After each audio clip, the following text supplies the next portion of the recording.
Hey, traveler, Paimon. Oh, Paimon knows that voice!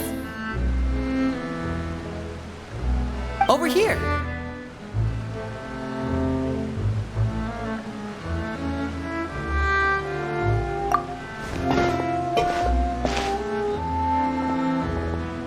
To borrow one of the more popular turns of phrase at the moment, this appears to be quite the fated reunion.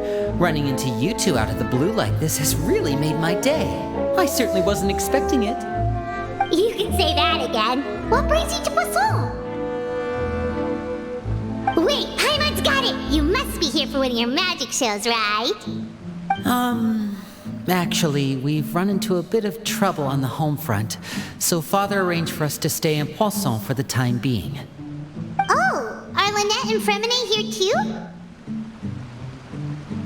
Yep, along with most of the other members of the House of the Hearth. You may have noticed Poisson seems a bit more crowded than usual. So you're saying nearly the entire organization has moved to Poisson? Sounds like you've run into way more than just a bit of trouble. What's really going on?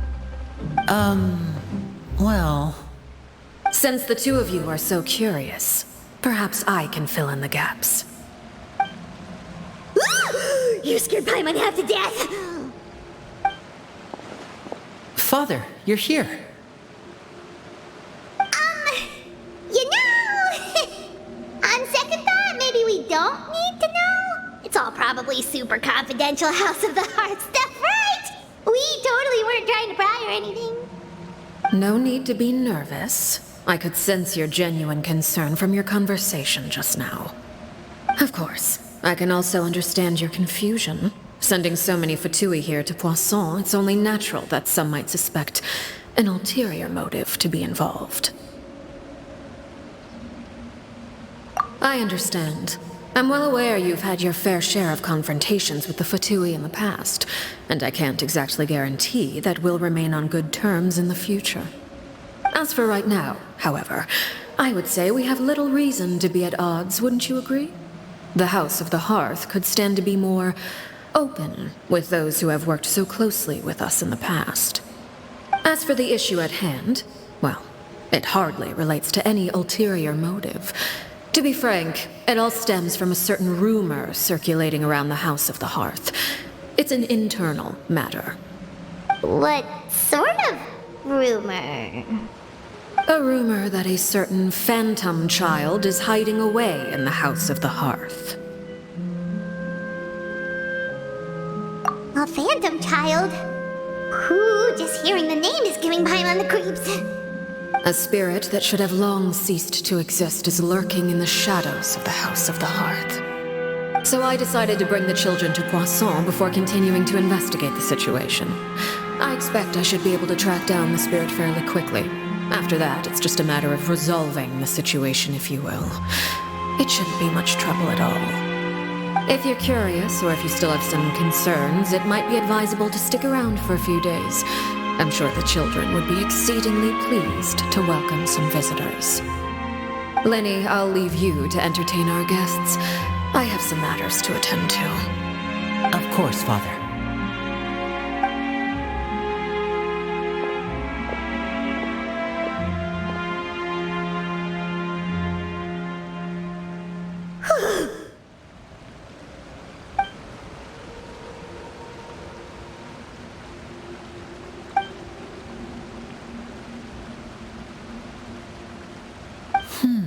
It has long been a dream of mine to invite you to our home and introduce you to my other siblings. You're quite well known in the organization already. A lot of people have been talking about you, especially after everything with the prophecy. If you're willing, why don't you stay a while and have a little chat with us? Alright. We don't have anything else to do right now anyway. But let's be clear, we're just gonna be there as guests, okay? Don't get any funny. Oh, wait a second. For your guests, that probably means we'll be treated to lots of yummy food, right? Of course. During our stay in Poisson, we've been helping out the locals with some fishing. We bring in quite the bounty every day. In fact, today is the perfect chance for me to show you what I can do in the kitchen. Let's go. I'll take you to where we're staying.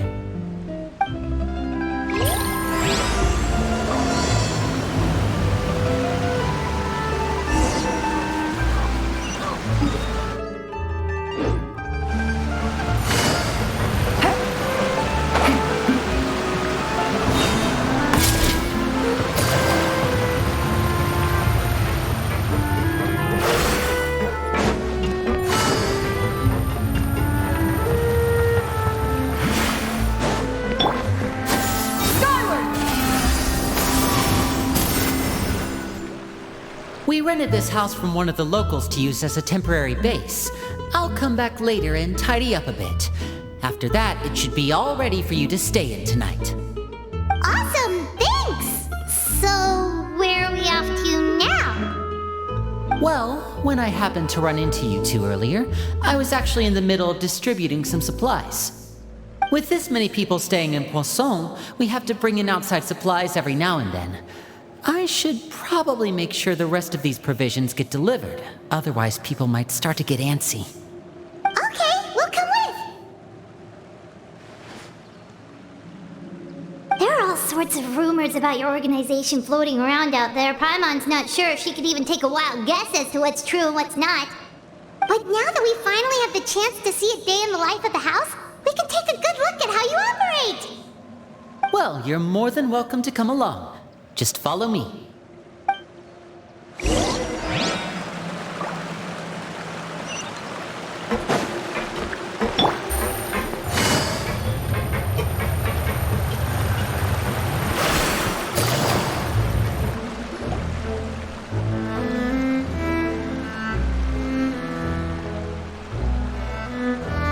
Linny! We're finally here! The supplies. I'm assuming you've... Brought them with me? Yep, here you go. Hello? Something caught your eye? It's the Traveler in Paimon! No way! Come here, everyone! Hurry! The Traveler and Paimon are here!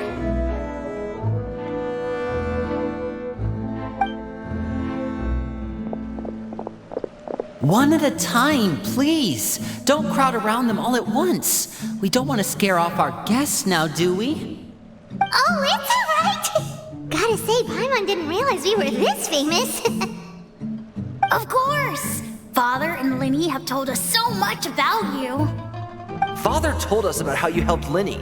According to her, you're a trustworthy friend. And as far as she's concerned, that's pretty much the highest compliment we've ever heard her give. As you can imagine, everyone's been very curious about you. I heard the Traveler is so strong that she can move a mountain with her bare hands. I heard Paimon eats so much that she can clean out the entire pantry at Hotel de Boer in just 3 days! Wait a second! That's the rumor you heard about Paimon? Oh, not cool at all! Oh wait, when guests visit, you're supposed to give them gifts and stuff, right? Oh, we don't need something like that. Besides, we don't have anything to give to you! Come on, we insist! I can give you some of my new potions. Just pick your poison. And by that, I mean medicine or actual poison. I've got both. Huh? Or maybe Shaplo can teach you guys about stealth! He's super good at it! He's never been caught! Huh, now that's not a bad idea. I know you usually prefer to fight head-on, but it never hurts to expand your bag of tricks, right? When it comes to eliminating your enemies, staying quiet can go a long way. Trust me, I would know. I was poisoned not too long ago, and I'm still dealing with the after effects. So I'm not quite as good as I was before, but I can still give you some pointers. Wait, when you said gift, I didn't think you meant poison and stealth tactics. But those are the best things we can give you. You don't like them? Ooh, how about this? Tell me the name of someone who really annoys you, and we'll teach him a lesson for you. All right, Fold Selwar. I think that's enough suggestions for now. When it comes to being a good host, it's the thought that counts. You don't need a physical gift to make our guests happy. In fact, pestering them with suggestion after suggestion might make them more annoyed than anything. I would say your enthusiasm has certainly gotten across. Really?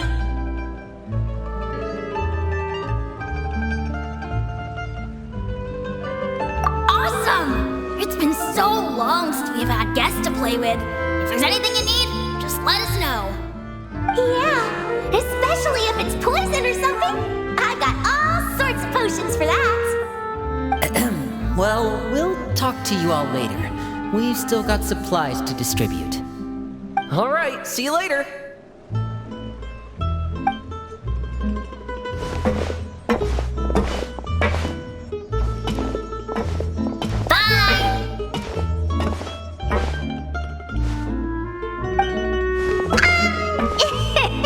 Lenny, about all that poison and stealth tactics talk just now. Scared you, did it? That kind of talk comes with being part of the House of the Hearth. When Foltz was really young, he strangled all of his family pets, just out of curiosity. He was labeled a dangerous problem child and was abandoned by his family. Elwar has an unnatural obsession with potions. Father has forbidden her from trying all the different concoctions she comes up with, but she still tries to test them in secret. You really have to keep an eye on that one. Chaplot is around my age. While I'm mainly responsible for collecting intelligence, he handles surveillance. He's very passionate about his work and has no reservations about taking on some very difficult missions. I know you two probably aren't used to that kind of talk, but I can promise you they only had the best of intentions. Things like stealth tactics and developing different poisons, they really mean a lot to them. They were just trying to share the best of what they could offer, that's all.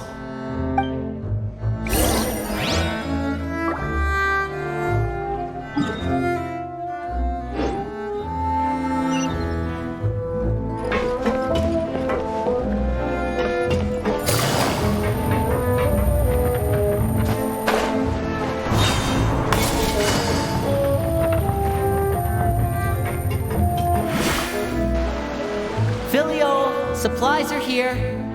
Thanks. And who are these two? Outsiders? Allow me to introduce you. This is the Traveler and Paimon. Oh, you're the famous duo I've been hearing so much about. It's nice to meet you. I heard you've traveled to all sorts of places. Is that true? Of course! We're making our way all across to that! Oh, good for you. You must be pretty familiar with Fontaine by now, then. Have you seen the new opera that started running recently? I think it's called... The 4,000 Thieves? Oh, this is the first we've heard of it. It seems like it's going to be fantastic. From what I've been able to tell from the posters, anyway. You should definitely check it out if you have the time. Oh, and there's The Blind Maiden, too. That one is supposed to have audience interaction. Seems pretty interesting. After this mission is over, I think I'll go get a manicure. Oh, maybe I should dye my hair. Wonder how much it'll cost. Is it just Paimon, or do these two seem much easier to get along with than the others? Looks like the House of the Hearth has some normal members after all. I heard that.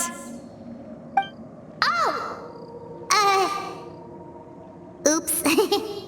I'm guessing you're referring to Foltz and the others? Yeah, we're definitely not all like them.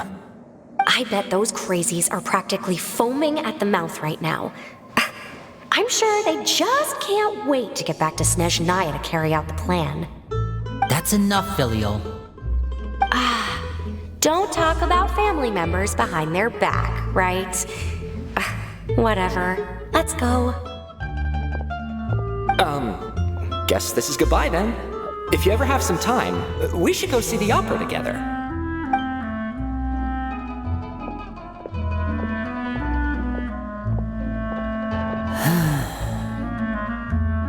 Well, that's it for the supplies. We should probably head back as well.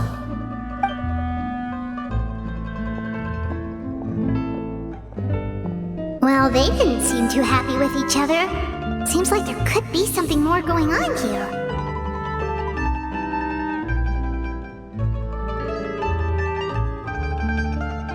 You're right. We're only here as guests after all. Oh, Linny's getting super far ahead. Come on, let's catch up.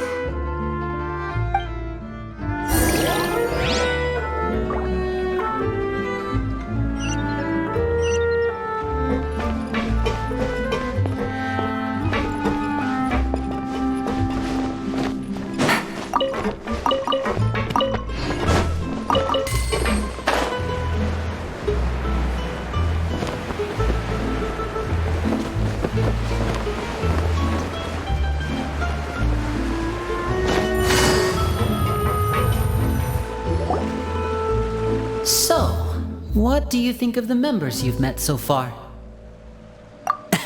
Well, Father is always encouraging us to be strong-willed and independent.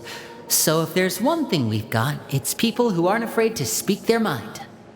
Well, I should probably get cooking. Wanna join? Of course!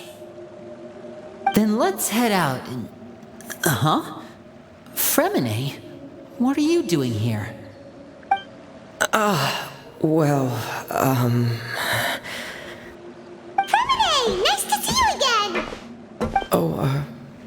you too. I heard you're here as guests of House of the Hearth. Welcome. We were just going to make some food. Why don't you come along? I could use some help in the kitchen, and I seem to remember you mentioning you wanted to make seafood soup for the traveler in Paimon. Seafood soup? Oh, Paimon is drooling already. Were you looking for something just now, Fremine? Maybe I can help. It's nothing. I just wanted to see if there were any extra supplies. Yeah, we've got some left over. What do you need? Some food and water, and some clean cloth, if possible. No problem. Give me a second here. Food, water... Wait a minute. What do you need all of those for? You're not on any missions as far as I'm aware, and you were just going to come eat with us. So what's this all about? I thought I'd grab an extra portion because I get hungry at night. Could be because I'm growing, you know, and... Fremine, you remember what I told you? You're not like me. Your lying skills still need some work. Tell me what's going on. Is it really bad enough that you have to keep it from your own brother? Maybe it'll be better if we gave them some space.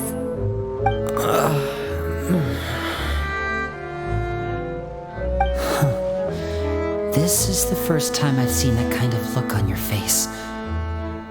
Whatever happened, does it have something to do with Father? Yes.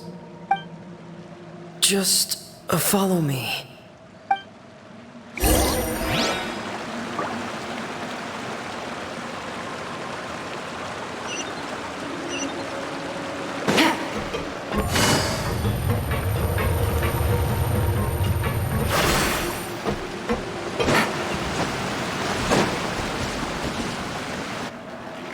You're back! Oh, and you've brought some friends with you this time. Hello, my name's Linny. I grew up in the House of the Hearth. And you are? Hi, Linny. I'm also a child of the House of the Hearth, just like you. You can call me Clairvy. Clairvy? It's nice to meet you. Does that name ring any bells, Linny? No, not at all. That's not a name we have on our roster, I'm sure of it. What I'm not sure of, though, is how she managed to sneak in. She must be the phantom child Father's been searching for. From the looks of it, I'm guessing you were the one that found her, Fremine. You, haven't told Father, have you? No, I haven't told anyone. I've just been keeping her hidden. For how long? About half a month now. So ever since we got to Poisson then, do you have any idea what you're doing?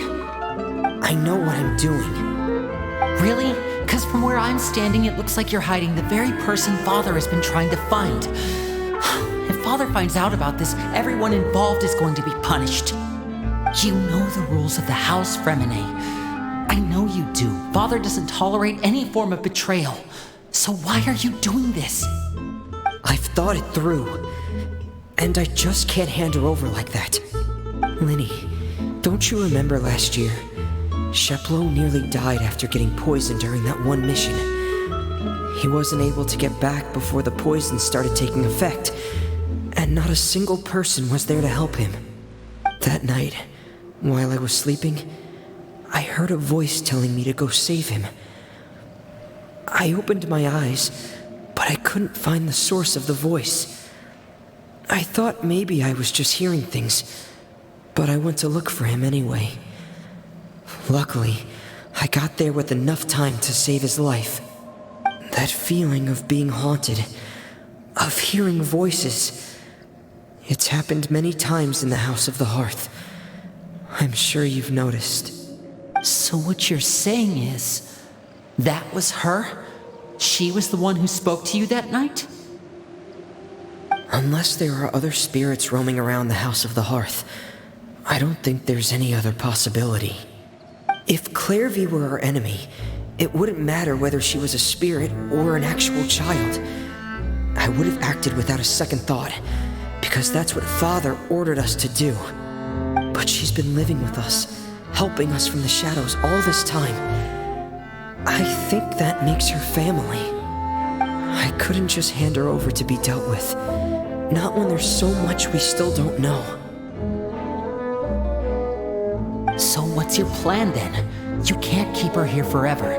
Someone is bound to find out eventually. I haven't thought that far yet. I don't want to disobey an order from Father, but I also don't want to put Clairvy in danger. Come with me. There are a couple things I'd like to say to you in private.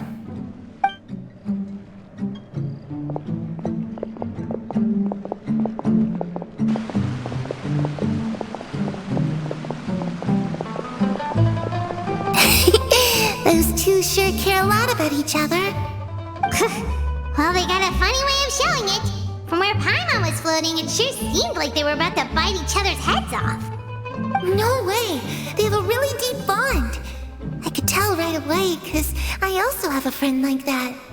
I just don't know how long that kind of bond can last. The darkness in the house runs deeper than you can imagine.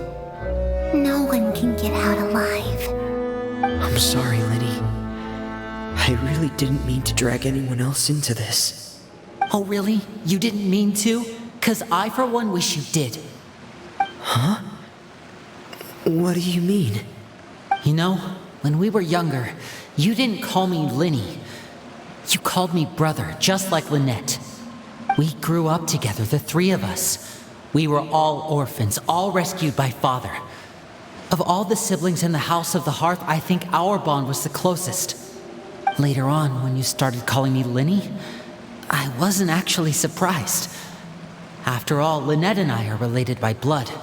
We've had to depend on each other to survive long before we joined the house. Linny, The darkest and most difficult moments of my life happened before you and I had ever met. I'm sure that's true for you as well. Even so, Fremine, we've stood by each other for all these years now, and to me, that means more than blood. You and Lynette are the most important people in my life. No one can replace you. So I won't let you face anything alone. Not if I can help it. Oh, looks like things are getting kinda heated between Linny and Fremine. Maybe we should go check on them. Oh, it's raining. I should put my clothes away.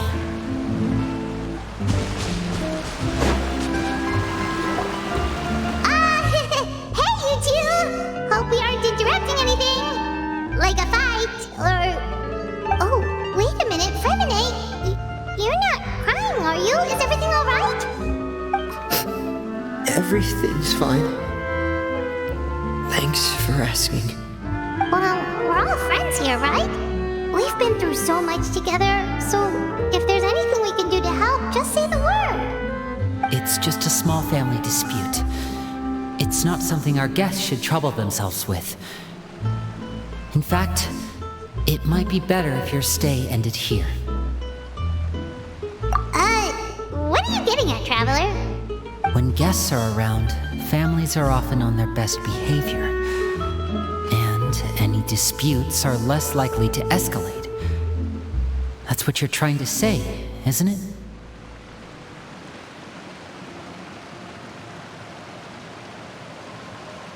I just... Thank you. I was really hoping to keep you out of it. But even if I could think of some other reason to turn you away, I'm not sure I could convince you. I know things could turn dangerous, so I promise you this. From now on, I'll protect you like my life depends on it. Me too. Well, back to the matter at hand then. If we don't plan on handing Clairvy over to Father, then our only other option is to solve the mystery of her identity before Father is able to track her down. That means finding out where she came from and what she's doing here. Then we can send her on her merry way and pretend like none of this ever happened. I've tried that already. And? And nothing. I tried taking her somewhere really far away, but after some time, she just reappeared. She even came with us all the way to Poisson. It seems like wherever the house is, she follows. I don't know much about spirits. Do you two have any ideas? Let's see here. Paimon remembers hearing something like, if you fulfill a spirit's last wish before they die, they'll let go of whatever's keeping them here and return to the ley lines. Oh, it's just that Paimon doesn't really remember where she heard that, so it's not guaranteed to work or anything. Well, sounds like it's worth a shot. Guess that means we should go ask her about her wish. But first, Fremine, I need you to promise me something. What is it? I need you to promise me that this will stay between the two of us. We're the masterminds behind this whole thing. No one else gets involved. Can you do that for me? Of course. I promise. All right. Then let's seal the promise just like when we were kids. Fist bump on 3. Ready? 1, 2, 3. I swear.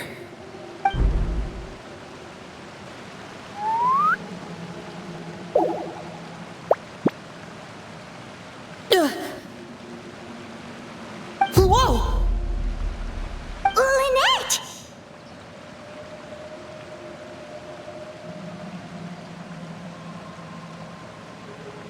But what a surprise! What brings you here, dear sister? And, when exactly did you get here?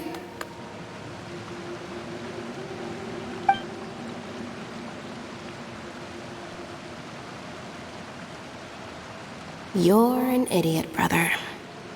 And you too, Fremine.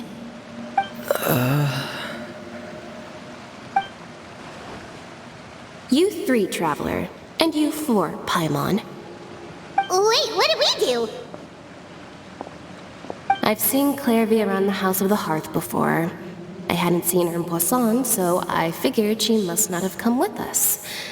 But it turns out, you were just hiding her. I heard you talking about your plan. Rather than steering clear of the situation, I'd rather fully join in.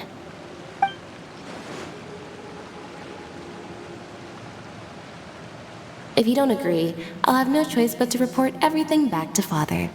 Simple as that. You're not giving us much wiggle room here, Lynette. Well, I guess we're all in this together then. After we talk to Clairvy, we'll figure out our next move. There's no time to lose. Let's go.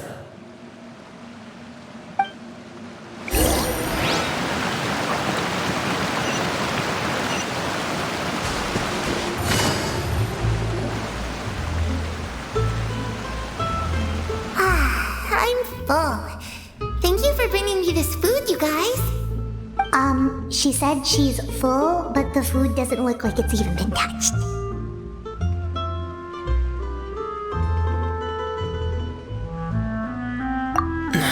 That's right. Based on what I've been able to observe, it doesn't seem like Clairvy can interact with the physical world at all.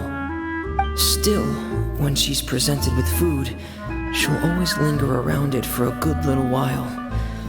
Maybe, in her mind, she really is eating those things. Does she know that she has already passed away? I've tried to ask her, but she didn't answer. My guess is that she's just as confused as we are. Or maybe she couldn't understand the question at all. Clairvy, if you've got some time, I'd like to ask you a few questions. Sure. Oh, another new friend. Hi, I'm Clairvy. Hello. Clairvy, how did you join the House of the Hearth? Huh? Isn't it the same for everybody? The knave brings you here and then you can't leave. It's just that your name, it's not on the roster. And I've never seen you before. The roster? Oh, I get it now. I think there might be some things you don't know about this place. The people in charge, they're not as nice as they look. They say they keep a roster, but it's not complete. There are a lot of people who aren't on it, and never will be. In this house, some people are family, and other people are just test subjects. Those kinds of people aren't ever going to get a place on the roster, unless it's the roster of people who've been executed. Wait, does that mean the knave... She... Is there anyone that can vouch for you? Perry, she's my best friend. She's the only one I trust in this place. Have either of you heard of that name before? No. Me neither. Clairvy, Perry. Neither of those names are on the roster. But it seems like she's telling the truth. Either that, or this kid's already got a bag of tricks bigger than mine. Maybe we should try a different approach. Clairvy, do you have a wish? A wish? It can be anything you want. Just imagine. It's your birthday, you're blowing out the candles, and your wish is...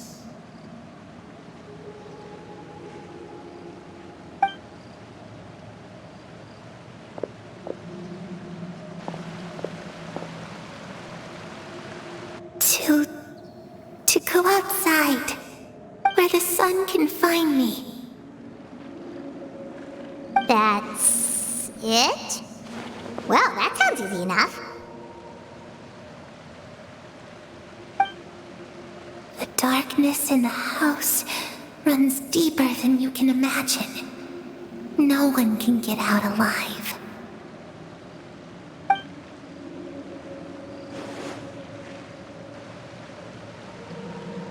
Okay, time to divide and conquer. Listen up, I've got a plan. I'll try and find a way to use basic illusory magic to take Clairvy outside and bring her somewhere with sunlight. Lynette, try and find the list of executions that Clairvy was talking about and see if her name is on it. Fremine, you stay in Poisson. We can't be the only ones who've had run-ins with Clairvy. I need you to collect intel on everything she's said and done. Understood. I'll try my best. What what should we do? I really appreciate your willingness to help, but this is a family matter. I don't want to drag you in too deep. It's too risky. Let me think. Since Father considers you to be guests, maybe you could stick by her side for a little while. You don't need to do anything except keep up some nice, casual conversation. Ah, Paimon gets it. You want us to distract her.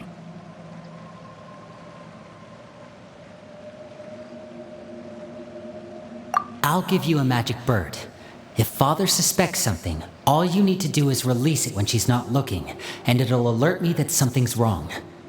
Of course, that's only as a last resort. If Father doesn't seem to notice us, there's no need to make contact. We'll reconvene here tonight after all's said and done. If the worst case scenario happens and we're discovered, just tell Father everything.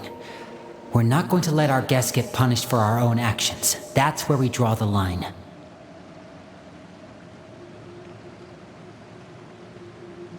You too. Okay, this is where we part. Father should be at the beach nearby.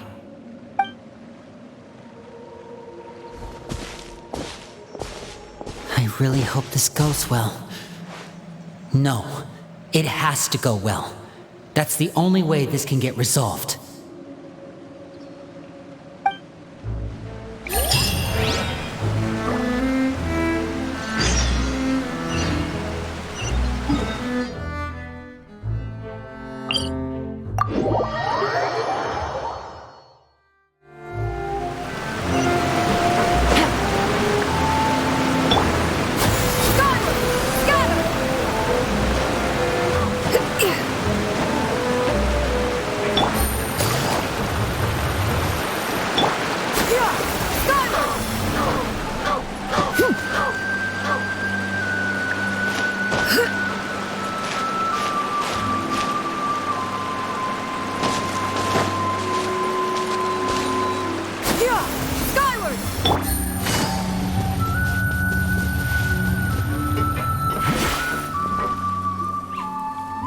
It's the knave and child. Hey, aren't you supposed to be in Snezhnaya recuperating? What are you still doing in Fontaine? Oh, it's you two. I didn't expect to run into you here. I was unconscious for quite a while after the fight in the Primordial Sea.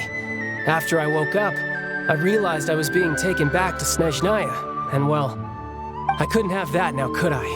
Not when I've still got unfinished business here in Fontaine. So, I mustered up all my strength and made the journey back on my own.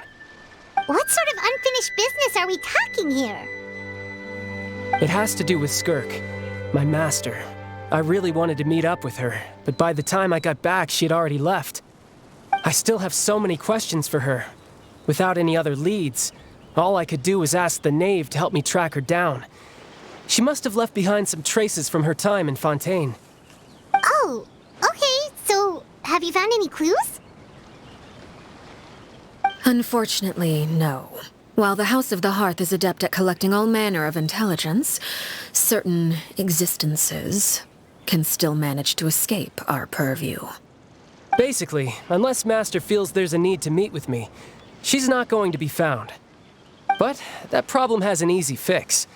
I just need to become stronger, and then... Paimon thinks you should focus on getting better first. The worst of it is over. It's all thanks to that one kid from the House of the Hearth. Elwar, I think her name was. She gave me a bunch of random potions to drink. They didn't go down easy, let me tell you. Pain and chills all over. But they really did help speed up my recovery. And that's good, because it looks like I really do have to head back this time.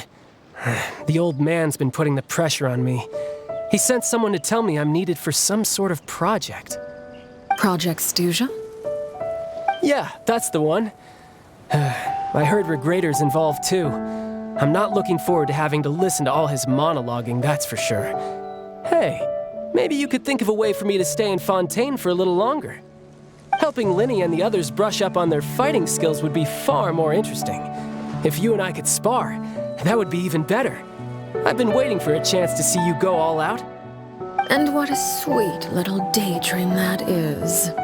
But I also have a role to play in all this. I'll be leaving Fontaine shortly as well. Besides, considering how little they see fit to step outside the homeland, being called on to return to Snezhnaya by such illustrious dignitaries, what a great honor. Wouldn't you agree? One I could do without, I'd say. Is it just Paimon? Or does it kind of seem like they're... So, dear guests of the House of the Hearth, to what do I owe the visit? Well, we just... Right! We're super close to Linny and the others, but we still don't know much about you! Is that so? Introductions have already been made, have they not? Oh, well, you see? There's only so much you can learn about someone from a short introduction. At least tell us something a little extra, like... why do you call yourself father? Huh, good question. I'd also like to know. The fact that you have to ask tells me our intelligence work has been quite successful. Telling you the answer to that question would only serve to undermine that success. And we can't have that, now can we? Spoken like a true diplomat. That was some expert sidestepping right there. Well, if there's nothing else, I think I'll take my leave. I still have a small matter to resolve at home. Wait, don't go!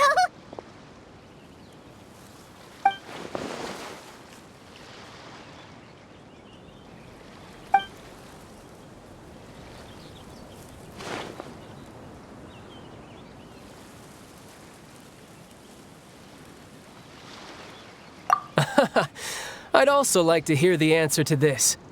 I've met some of the members of your organization, and they all seemed like really good kids. They actually reminded me of Tonya and Tusser. Which, by the way, if you ever betray them, I'm just letting you know, I won't let you off easy. And why would I betray them? Well, you've already betrayed the House of the Hearth once, haven't you? At least, that's what I heard.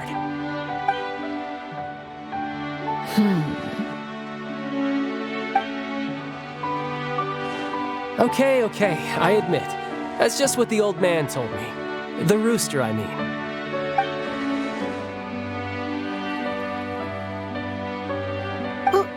Wait, did you really do something bad to those kids?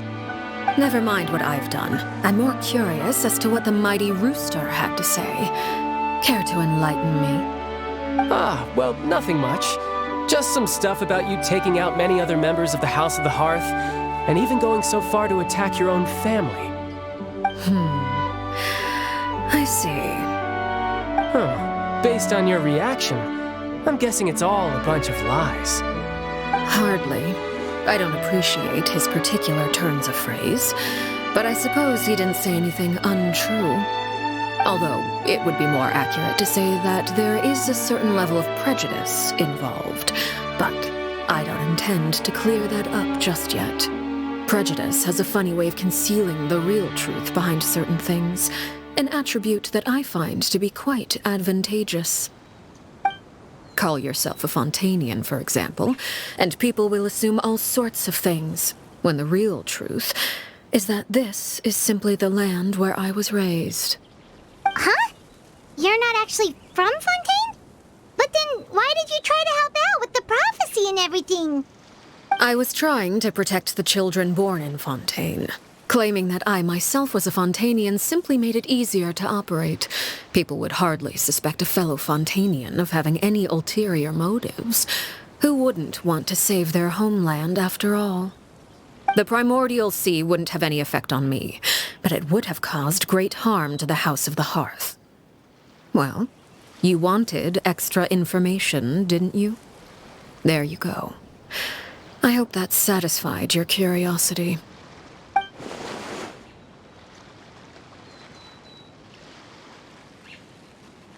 So, you stayed in Fontaine for the kids.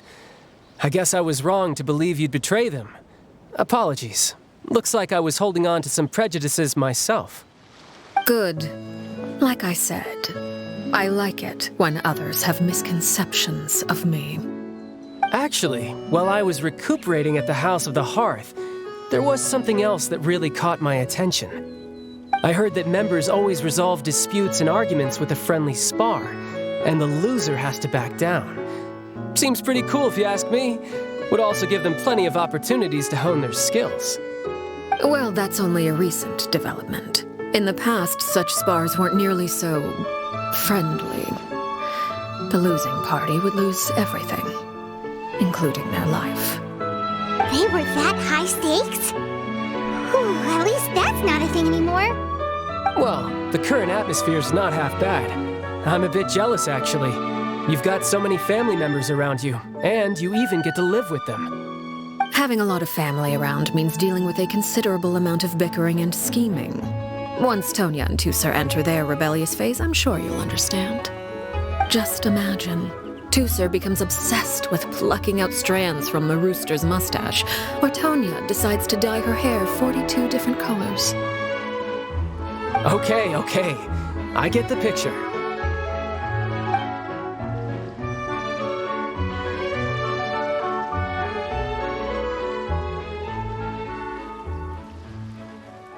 Well, would you look at the time? I should probably get going.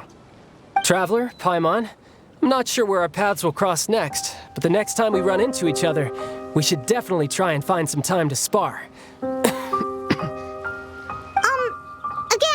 maybe this is a conversation we can have when you look less like you're gonna kill over. All right. Well, thanks for everything, Arlecchino. No thanks necessary. You also played a part in obtaining the Gnosis. I would say we can call ourselves even. I like the sound of that. Well, I'm off. See you all some other time. We should probably get going too. Do you want to head back with us? Oh? You want me to leave so soon? Well, you see, I'm rather enjoying the evening breeze. If you don't mind, I think I'll stick around for a bit. I have some things to think about. Apologies for not attending to you like a proper host. Please forgive this slight. I do hope you'll have a pleasant stay. We managed to keep her distracted until nightfall. Good thing Child was there to keep the conversation going. You don't think she suspected anything, do you? Oh, I wonder if Liddy ran into any issues. Let's hurry back and see how everything went. Skyward!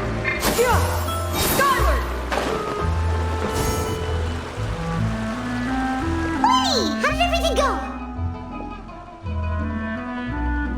Well, long story short, we ran into a small issue. Clairvy can't go into the sunlight. Everything was fine at first. She followed me up to the surface just like I told her.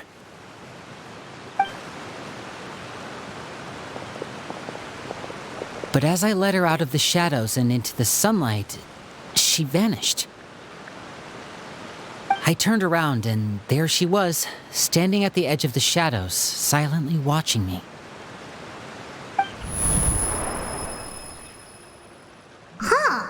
Maybe she's afraid of sunlight, or... No, it wouldn't be her wish if that were the case. Well, we could always try pushing her into it.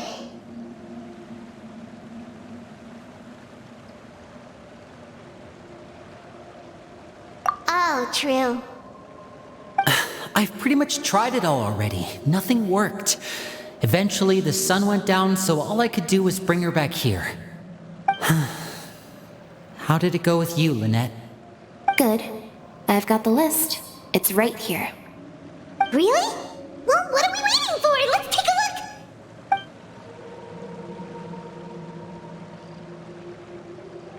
Oh, that's a lot of pages. Oh, it's gonna take forever to get through it all. We can each take a section. Here. La Puyade, Landois, Chambert, Aurore.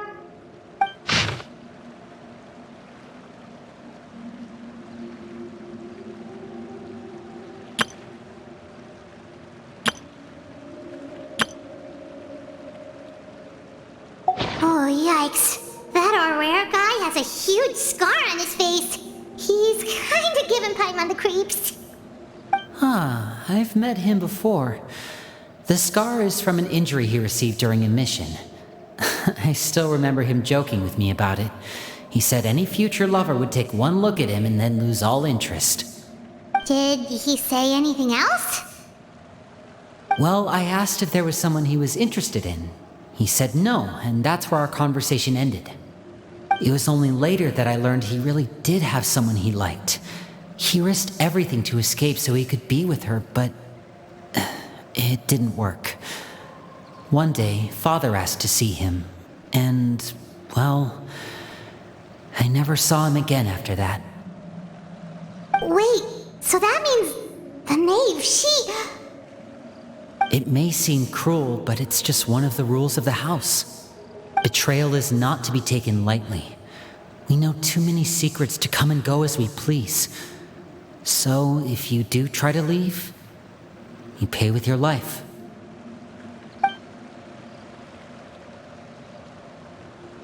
Her name's not here, huh? Well, that's not too surprising.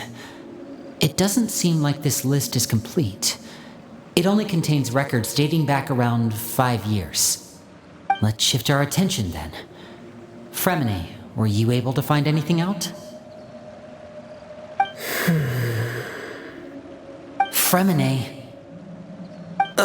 Sorry. I was thinking about something. I managed to talk to quite a few people, but I couldn't help but notice that the atmosphere in the house was a little strange. Strange? Yeah, I mean, I know there have been arguments in the past, times when people haven't gotten along. Chaplot and Filial are a good example of that. Oh, those are two of the people that we met while delivering supplies. Paimon can see how they might not get along. They had very different vibes, and their, interests seem to be pretty different as well. That's to be expected, actually. Father brought us all here, shared her knowledge with us, taught us how to fight. That's one thing we all share. But that's also where the similarities end. Not all of us feel the same desire to stay here. As members of the House of the Hearth, we're also considered part of the Fatui. And to a lot of people, that's an identity they never asked for. Certain members get older and realize they want something else for themselves. But considering the rules of the house, most people would never say that out loud. People like Chaplot and Foltz are loyal to Father and her vision. They're proud to be part of the Fatui. Filial and Nantoy, on the other hand, well, they aren't quite as enthusiastic. These kinds of conflicts have always been there. It's not like Father is in the dark about any of this. Well, that's true. But it just feels like things have gotten worse lately. Filial and the others, it seemed like they were meeting in secret to talk about something. I can't say for sure, but I think they've met Clairvy. You think she's been inciting them to act out? No, not exactly. But I wouldn't be surprised if she said something to them about the darkness in the house and how deep it runs. She's told me about it before. Experiments being run on children. People being used as pawns on the battlefield without so much as the strength to survive. And they just believed all that? Without any evidence? Clairvy's words probably gave them the excuse they were looking for. Whether they actually believe them to be true is secondary. This is all because of Project Stuja, isn't it? Whoa. Hold on a second. What's this Project Stuja all about, huh? This is the second second time it's come up now. Sorry, but I'm not sure of the details either. I only know what Father has told us, which is that it's something the Rooster and Regrator have been working on together. Apparently, it has to do with the Vatui's strategic plan for the future. Because the House of the Hearth was so successful in obtaining the Gnosis, we now have the honor of playing a key role in Project Stuja. Wait, but isn't that a good thing? Key role is just another way of saying dangerous role. To us, the whole thing is an inconvenience. Father thinks so too, but she's in no position to refuse. Their plan isn't exactly unreasonable, and they've been funneling the house a lot of funding. It's just that we'll lose a lot of members in the process. Participating in the plan, it's an honor in name only. What they're really trying to do is subdue us. The existence of an intelligence organization outside their control makes them feel uneasy.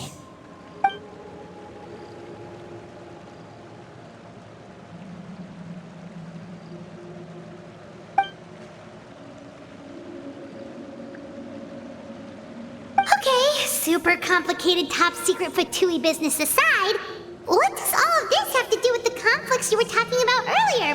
Paimon doesn't get the connection. External pressure has a way of exacerbating internal strife. You can't overlook the power of fear either. People are afraid of dying, and that fear is often the impetus for a lot of stupid decisions. I thought resolving the Clervy situation would make everything go back to normal, but it looks like things are more complicated than I thought.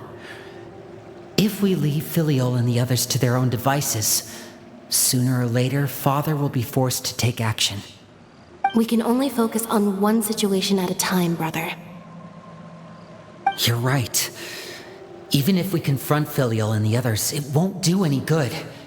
It might even make matters worse. We should focus on Clervy for now. Well, it's getting late. We should head back and get some rest. We'll try again first thing tomorrow. Lynette, you stick with me this time. Fremine, keep a close eye on Filiol and the others. Make sure they don't do anything they'll regret. Good work today, everyone. Have a good night, and I'll see you tomorrow.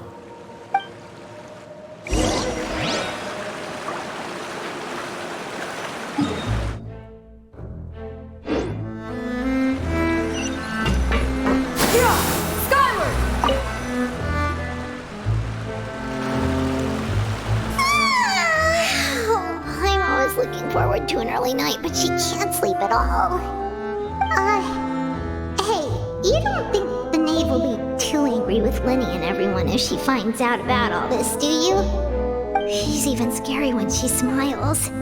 If she were to actually get angry... Ooh, you have to protect Paimon if that happens, okay, Traveler? In that case, we should just plan on running away. We'll grab Lenny and the others and we can make a break for it as fast as we can. Look over there! Quick, let's catch up with her before anyone sees.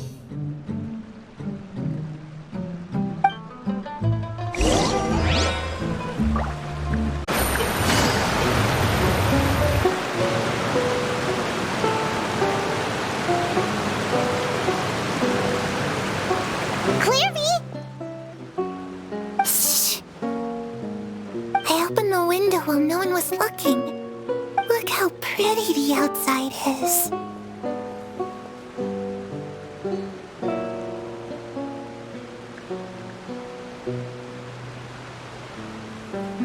If only I could have more than this.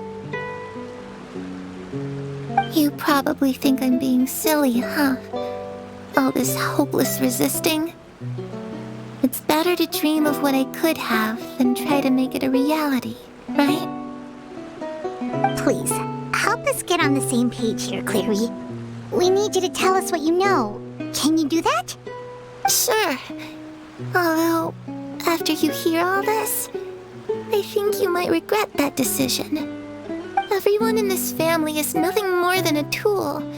something to be used and exploited. We're all expendable, including me. As long as you're useful, you get to stick around. Lose your value, and you're handed over to the doctor, experimented on, and given a fate worse than death. I've seen it happen again and again, and I've had enough. You're saying the knave did all that?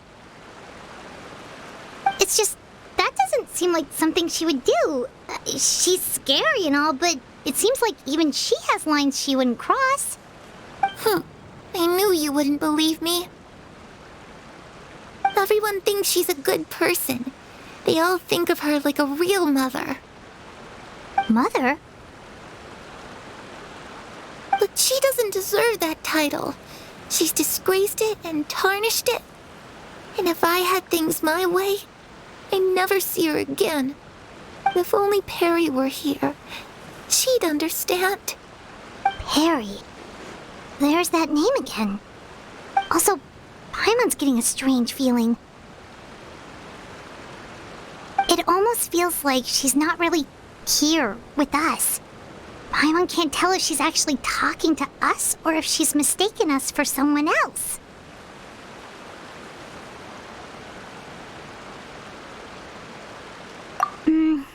Well, in any case, it seems like she really needs someone to talk to. We should keep her company for a little longer. She looks so young, but it seems like she's been through a lot. It's getting windy. I should close the window. Ooh, look at the moon. Isn't it pretty? Hey, wanna hear a secret? I heard that if you look up at the night sky in Snezhnaya, you can see the aurora. It's supposed to be super pretty. Even prettier than the moon tonight. Perry and I promised each other that once we're older, we're gonna go see it together. But I can't find her. I'm worried she's also been... No, that wouldn't happen to her. She's special. Mother likes her a lot. I should really go talk to Mother, but we just fought. She doesn't want to see me, and I'm too scared to face her. What should I do?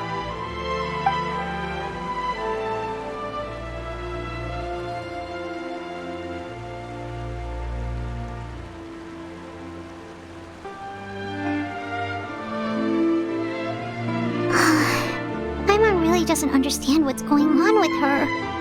Well, let's head back. We've got an early morning tomorrow.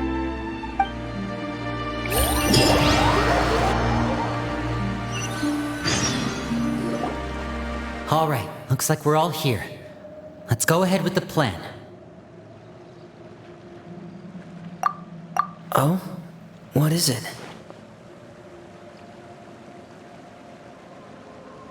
What makes you ask that? Well, we kinda ran into Clairview last night, and that's what she told us. We met the doctor back in Sumeru. He's super dangerous, and he's done all sorts of bad things. It's possible that Father and the Doctor have had certain dealings, but I don't think Father would work with him. We're not really on the same side, so there's not a lot of trust between them. That doesn't exactly set the stage for a successful partnership. I did hear, though, that when Father first became a Harbinger, the Doctor offered to work with the House of the Hearth.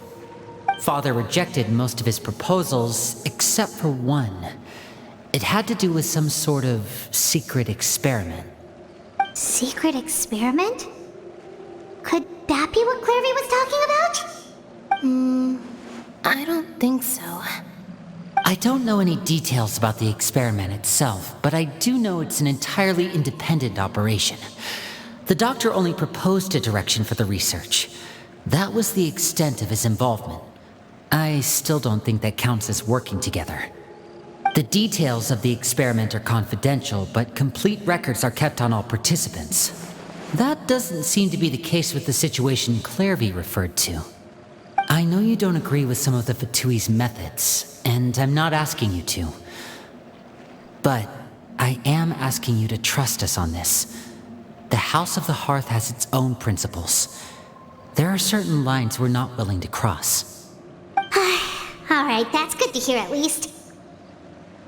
Clary seems to think the knave and the doctor worked together to do something horrible. If that turned out to be true, Paimon doesn't know how he would even face you guys.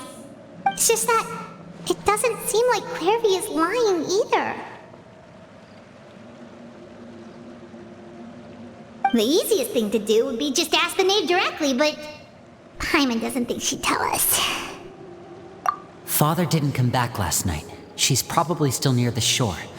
We'll be counting on you to distract her. Lynette, you're with me. Fremine, you know what to do. Be on your guard, everyone. All right, let's get to it.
It's you two again. I must say, you look a bit pale. Did you have trouble sleeping last night? A little. Perhaps if you had less on your mind, you'd be able to absolve yourself of such troubles. So what are you planning to do now? Catch up on some sleep? Or should I give you some time to rack your brain for a topic to discuss before I ask any questions? Although I must profess to being curious. Without Child here, how do you plan on distracting me?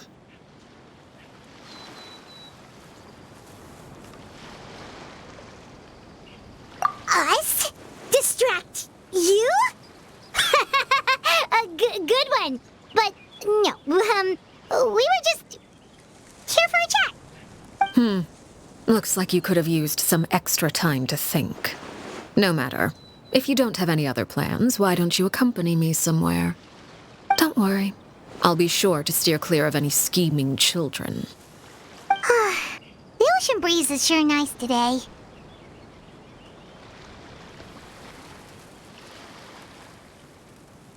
Children always think they can hide things from the grown-ups. But nothing gets past me. Least of all a little scheming.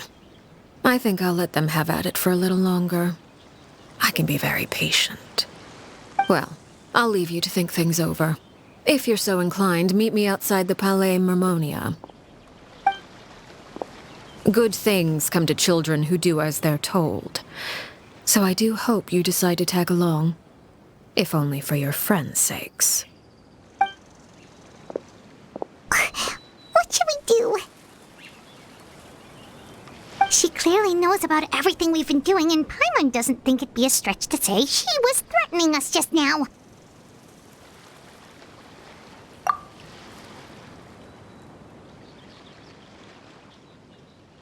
Oh, good idea. Hopefully he sees it in time. Well, we should probably head to the Palais Mermonia. Paimon doesn't want to find out what happens if we don't show up. Based on what the knave was saying just now, it sure didn't seem like it'd be anything good.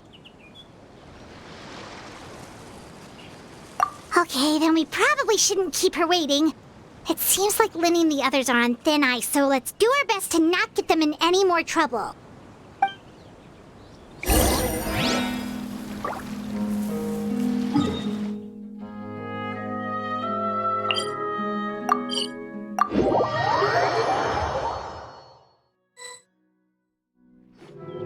Seeing as we still have some time before my meeting, we might as well enjoy some pleasant conversation while we wait. I'm glad to see you get along with my children. Being surrounded by good companions is necessary for a child's development. You're not planning on doing anything to them, are you? I assume you're referring to Lenny, Lynette, and Fremine. Although, there's that situation with Filial and Nentoy as well. It appears quite a few people have been acting out lately. No matter. I'm not one to discriminate. All those who betray the house meet the same fate. There are no exceptions. Does that mean you're going to kill them? Oh, are you here to beg for their lives? I'm sorry to disappoint, but the rules of the house change for no one. In my organization, everyone is responsible for their own actions. But don't you care about them at all? They really respect you. They even call you father. You must feel something for them. Any organization in which feelings come before principles is one destined for ruin. The House of the Hearth is hardly an exception. You could say our principles are more stringent than most. Perhaps I can offer you this consolation at least. As our guests, you two will not be held accountable along with them. I would imagine Linny, Lynette, and Fremine will be able to keep their lives. As for Filial, Nentoy, and the others, I'm afraid there's little I can do. They can try to escape, but once you know our secrets, there's no getting out alive. But that's awful.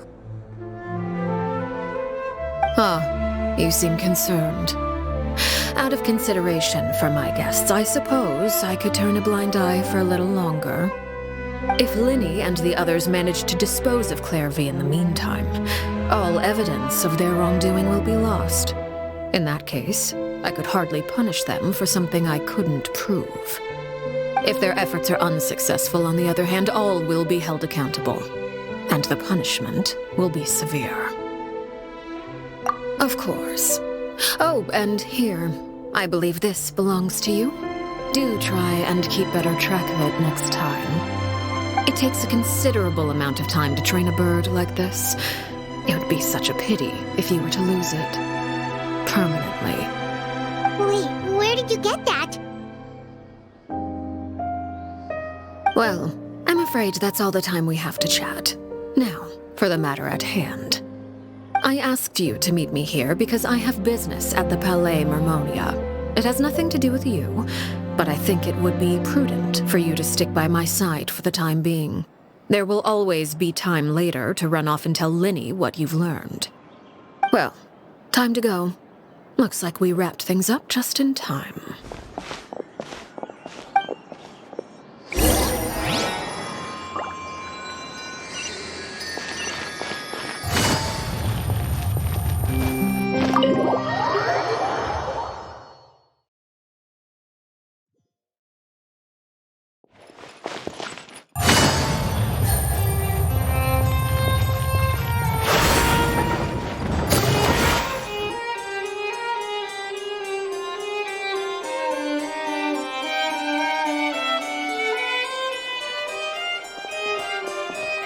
It's been a while, Monsieur Neuvillette. I must say, I wasn't expecting my meeting request to be approved quite so quickly. The Palais Mermonia operates with an efficiency worthy of admiration. It is only right that an esteemed diplomat such as yourself should be afforded the proper level of respect. Although, if I may speak plainly, I must confess that I did not anticipate we would have the occasion to meet again after presenting you with the Gnosis. I see you've brought the Traveler and Paimon with you as well. If I may inquire as to the purpose of your visit. I'll be departing Fontaine shortly. There is, however, an outstanding matter that I would like to see resolved before I go. It requires a rather lengthy explanation, I'm afraid. So I took the liberty of explaining everything in this proposal. Please review it at your leisure, Monsieur Neuvillette.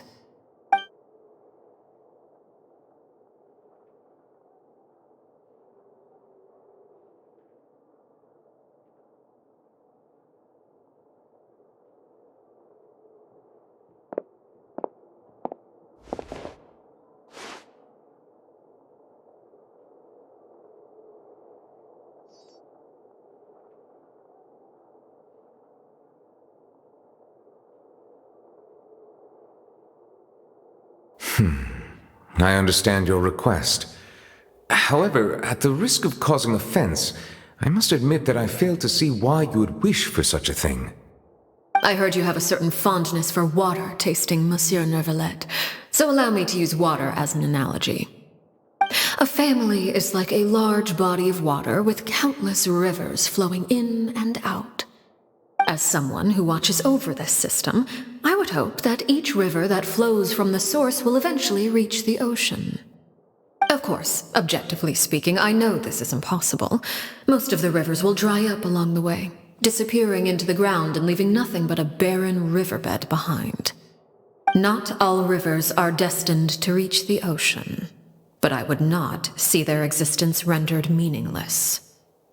I believe the water that flows within them is simply meant for a different destination, like a field in need of irrigation. Or perhaps the glass of a certain water-tasting enthusiast. Did you get any of that, Traveler? Your words paint an optimistic picture indeed. Allow me to remind you, however, few among us are willing to sip from a glass filled with tainted water. It may have been tainted at one point in time, but not to worry. I'll make sure it's strained of all impurities and returned to its cleanest form.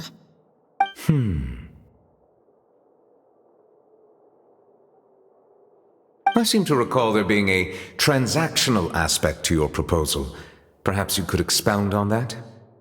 If you accept my proposal, Monsieur Neuvillette, I will gradually withdraw my forces from Fontaine.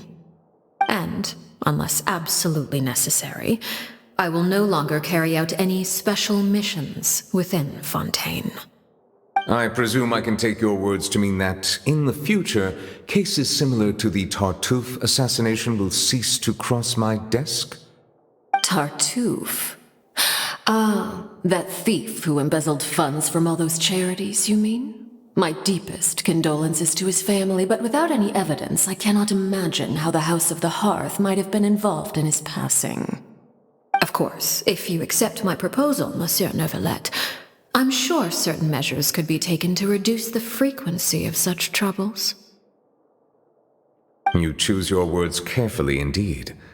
In that case, I am inclined to accept your proposal. My thanks for your generosity, Monsieur Neuvillette. Well, with that settled, we should be going now. I took the liberty of bringing along 2 bottles of spring water from Snezhnaya for you to enjoy. I do hope I get the chance to hear your impressions. Perhaps at our next meeting, yes? Indeed. I trust you would not overlook your commitment in the meantime. All right, Traveler Paimon. Time to go.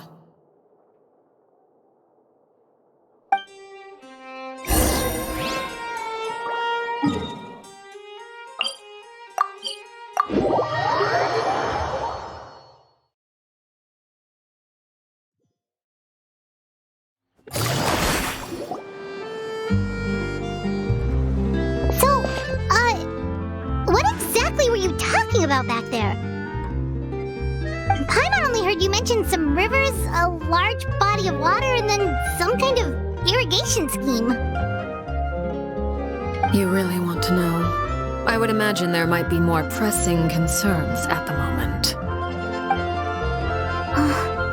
Lenny, Paimon really hopes everything's going okay.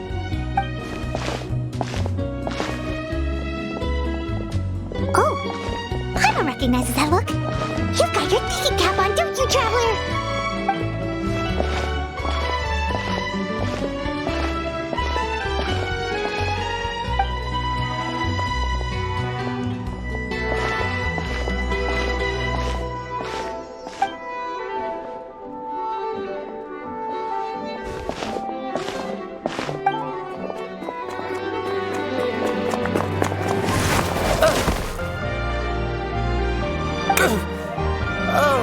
Shoot!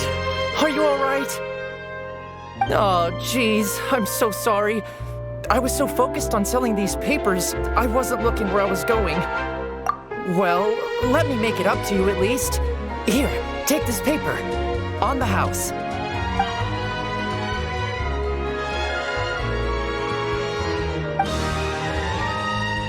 Oh, you don't have to give us anything. please, I want to. It's not like I'm short on supply. All the extras will be useless come tomorrow anyway. It's my fault, really. I was just trying to bring home some extra mora for the family, but I bit off more than I can chew. I haven't had many takers today, so I'm still swimming in papers. What's going on here? Nothing much.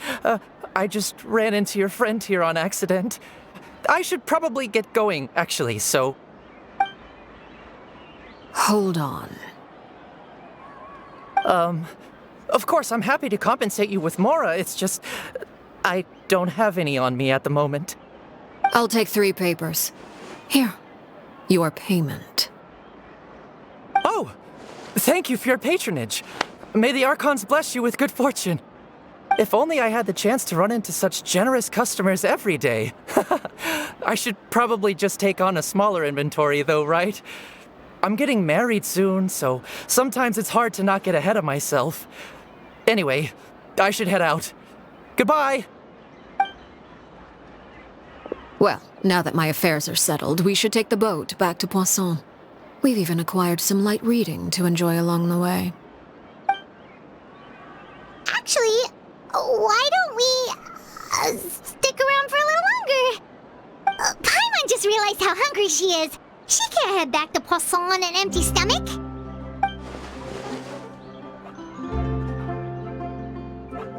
It appears you two are under the impression that delaying our return will somehow alter the situation in your favor. I'm sorry to ruin your fantasy, but your efforts are meaningless. That being said, I could be persuaded to give Linny some extra time. I just have one condition.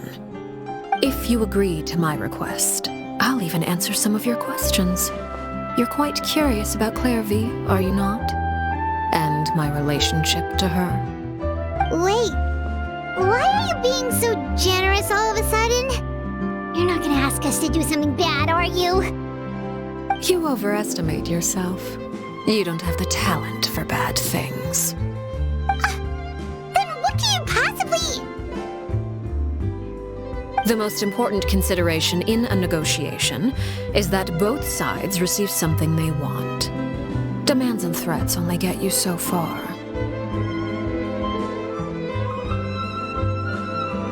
Wonderful. Here it is.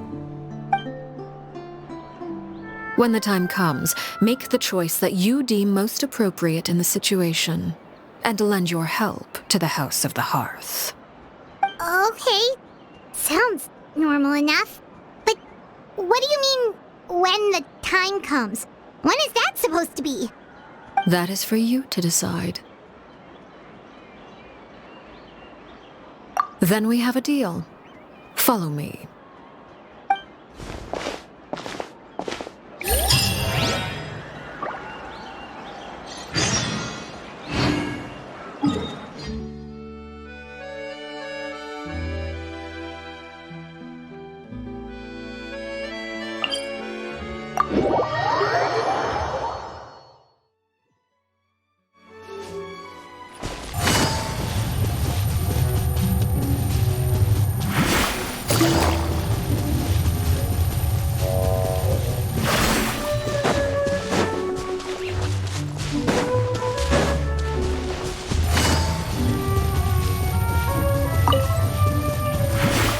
Take it easy.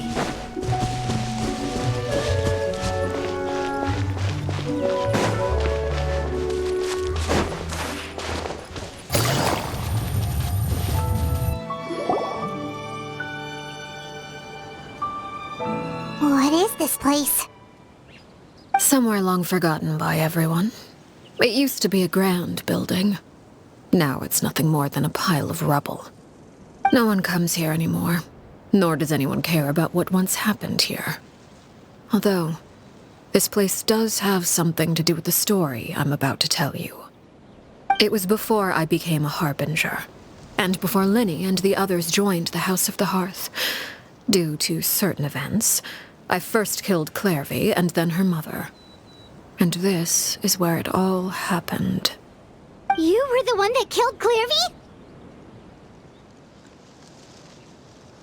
Patience now. Allow me to explain Clairvy's side of the story first. I'll start from the beginning. Clairvy was 6 years old when she was brought by her mother, Crucibina, to live in the House of the Hearth. From the outside, it seemed like a fairy tale. A thriving family made up of kind adults and friendly children. Crucibina was the knave at that time, and the House of the Hearth was under her control. She was Clairvy's mother by blood, but she was also the mother to all the children in the house. Clairvy was happy here, for a time. But she quickly realized that being part of this family wasn't a fairy tale at all. It was a kind of purgatory. Purgatory? Exactly. The House of the Hearth takes in war orphans from all over Tevat. But as for how to raise them, that depends entirely on the person in charge. Crucibina came up with a novel idea.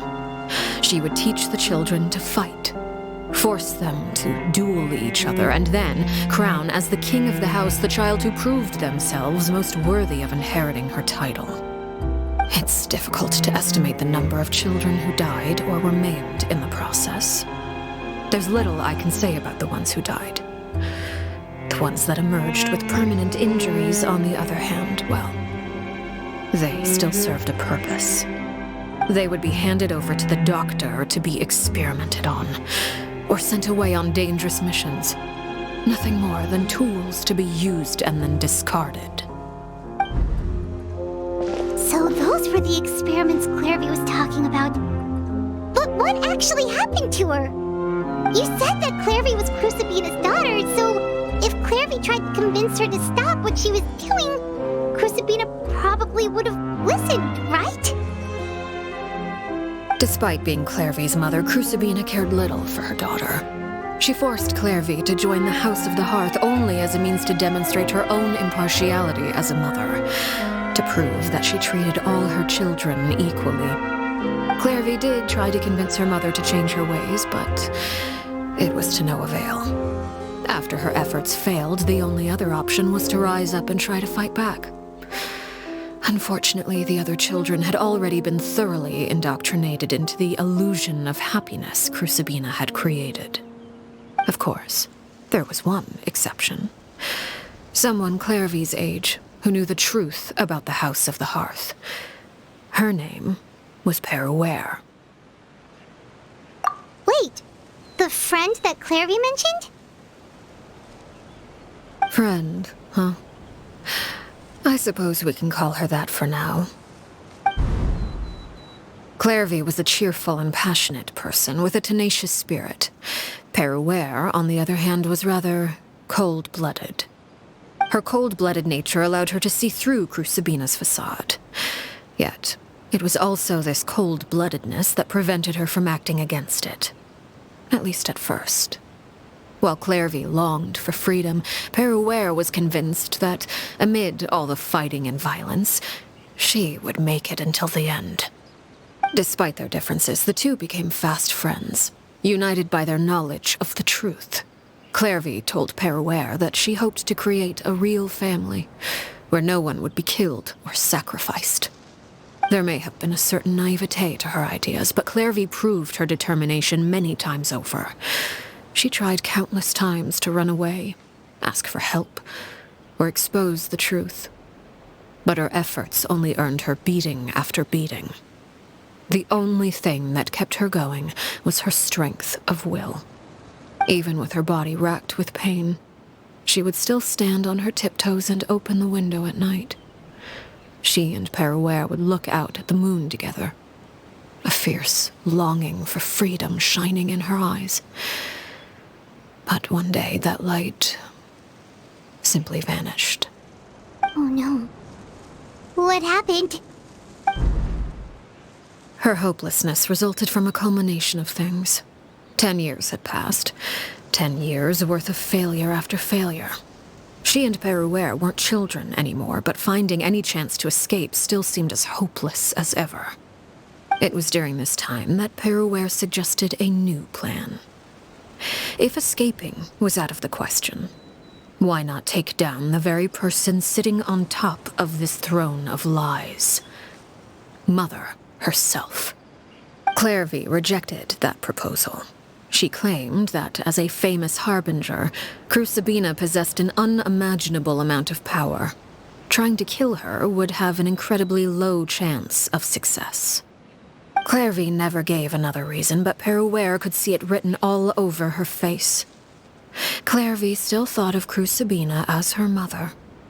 Killing her own flesh and blood was a line she couldn't bring herself to cross. If she couldn't escape and fight back, then only one option remained. Precisely. Death was the only way that she felt she could be free. It happened during a duel. When she arrived at the dueling ring that day, her partner turned out to be none other than Peruere, the very person that had stood by her side all those years. It was a fierce battle. But ultimately, Clairvy decided to let Peruere end her life. From that moment on, Peruere's journey was one written in flames. When the rain finally came and washed it all away, there she stood, the sole victor in Mother's endless game of slaughter. A trail of corpses strewn across her path to success. It was the very result she had predicted 10 years prior. Even then, she believed she would make it until the end. She wasn't surprised by the fact that she emerged as Mother's undisputed heir. Rather, her success left her with an inexplicable sense of restlessness. She was unsettled, and there was only one thing that could quell that sensation. Perhaps you two would like to take a guess as to what it was? Crucibina, you mean? But... Correct. This is the place where Peruere killed her best friend. A mere year later, this is also the place where she fought tooth and nail to kill the mother they shared. The moment she acted, any conception of what was right or wrong ceased to matter. It's one of the principles of the house. Only those who survive get to write the rules. Peruere won the battle, and became a harbinger herself. After which Her Majesty, the Tsaritsa, bestowed upon her a new name. Arlecchino. So the Perry Clairvy was talking about... It was you all along. You're Peruere. Arlecchino is just a name you got later. I left that name behind long ago. I must say, hearing it now does bring back memories. After I defeated Crucibina, the moniker of Mother died with her. I chose to forego the title she called herself, and even chose to give up my own name. I rebuilt the House of the Hearth under a new identity. Not only as Arlecchino, but as father. And that is where the story ends. Any more questions? Yeah. Based on what you just told us, Clairvy wasn't a little kid when she was killed. So the Clairvy we met... Was she really a spirit at all? I suppose you could call her an illusion born of flame. Her existence is like ashes to a fire. Something left over in the wake of blaze and ruin. You see, a certain power runs through my veins. It's not unlike a curse. My flames leave behind shadows of anything they consume. Of course, the chances of those shadows morphing into a sentient entity are exceedingly slim. Clairvy is a very special case. Clairvy died when she was 16 years old, but what emerged from the flames was her 6-year-old self. Her appearance wasn't the only thing affected. Most of her memories were lost to the blaze as well. Memory is a mysterious thing indeed. Losing a portion of your memories will alter your sense of self. Lose 10 years' worth, however, And it would be like living in the past. Like returning to a version of yourself that never grew up. No wonder Paimon got such a weird feeling when we were talking to her. Perhaps I should put it this way. Clairvy is someone trapped in time. It may seem like she exists with us in the present, but she truly lives in the confines of her own past. So if all of that is true, then you must have known about Clairvy for a long time. Indeed. She's a rather volatile and unstable entity. Sometimes she would look after the children. She's even saved some of their lives. But other times, she would hide from me and become obsessed with revealing the truth about the house to anyone who will listen. Shadows don't have the capacity to learn or grow. Any new information they encounter is quickly forgotten over time. Your attempts to expose Clairvy to sunlight, they failed, yes? The reason is actually quite simple. In Clairvy's mind, the house is impossible to escape, and it is this very perception that traps her there. But no matter. All I have to do is kill her again, and all will be resolved. I don't anticipate so much as a single speck of ash will be left behind this time. Wait! Paimon can understand why you might want her gone, but isn't there another way? So what if she's trapped in her 6-year-old self? She's still your friend! At least talk to her first! It's too late for that. She broke the rules, and now she must be punished. That goes for Filial and Nantoy as well. She's had quite the effect on them. I hope you understand the difference between Crucibina and myself lies in our formulation of the rules, not our policy for enforcing them. Upholding the rules without question is a trait we both share, because that is how a household should be run. Is this really what you want to do? Whatever could you mean? Don't you want to say a proper goodbye at least? Whether as a killer or as a father, there are two things that must be avoided at all costs: anger and sorrow. Anger makes you impulsive. Sorrow causes you to waver. Well, it appears it's about time to proceed. Before we arrived, I told some of my well-behaved children to bring our troublemakers here by nightfall. I do believe I've kept my end of the deal. I gave your friends quite a bit more time. As for what happens now, we'll just have to wait and see.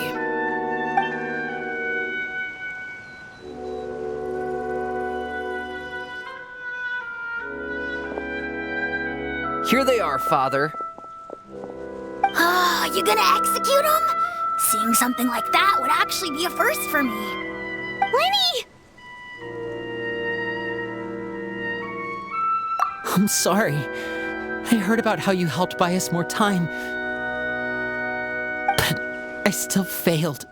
I couldn't find a way to fulfill her wish. Huh? Are you... Perry? Indeed, it's been a while, Clairvy. Perry! Shh, stay right there. I'm sorry to postpone our reunion, but first I believe certain scores need settling.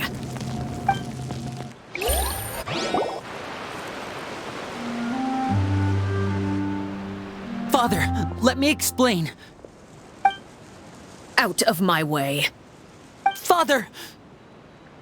You chose to conceal a threat to the house, and for that, you must be punished. Overall, however, I suppose your wrongdoing is hardly the most egregious of the bunch, so I'll deal with your punishments later. As for right now, the more pressing concerns are the traitors among us. By traitors? Do you mean us? Father, let me explain. We didn't mean to... Fultz, why don't you share what you heard? Yes, Father. Secret Midnight Meeting number 3. Participants, Filial, Nantoi, Sato, Toddy. Nantoi clearly said, if only Father wasn't the one who took us in. Sato added, I'm sick of this life. I just want to live as a normal person.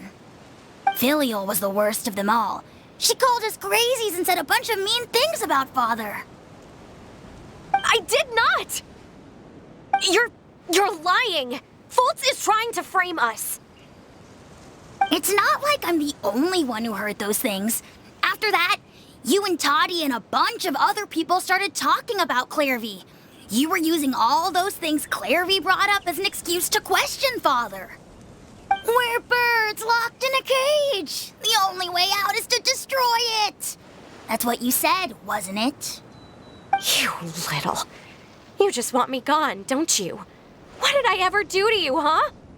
And you, Sheplo, have you forgotten who stood by your sickbed, watched over you, and changed your dressings? Come on, let's hear it then. What's your reason for all this?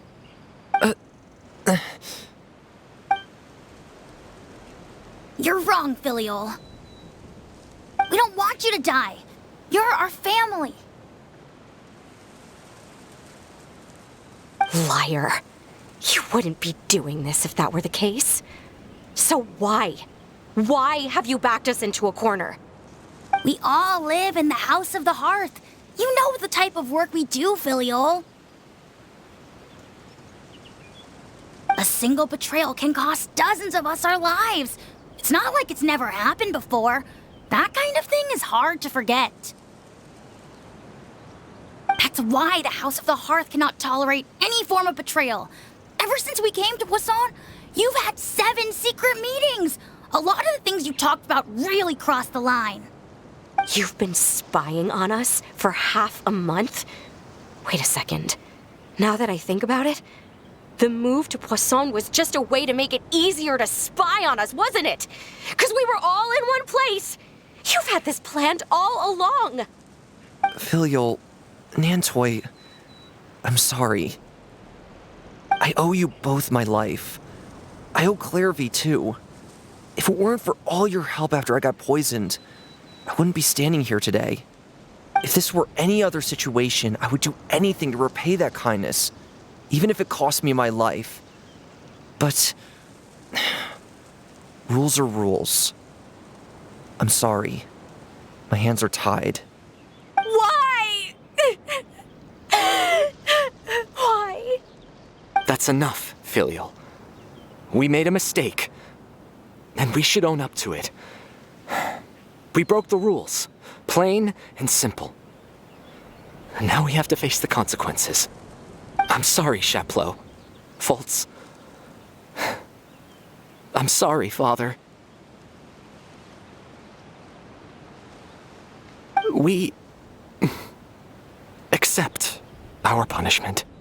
Chapleau, according to the rules of the House of the Hearth, how should these traitors be punished? All those who betray the house pay with their lives. And so it shall be.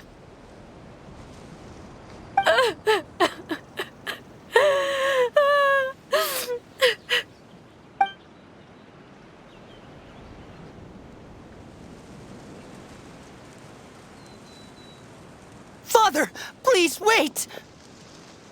Something you want to say, Linny? Please reconsider, Father. What Filial and the others did, does it really count as betrayal? We all come from broken families. From the very first day we joined the House of the Hearth, we wanted nothing more than to make it a real home. But the truth is, none of us know what a real home should look like. I'm not saying I have all the answers. All I know is this.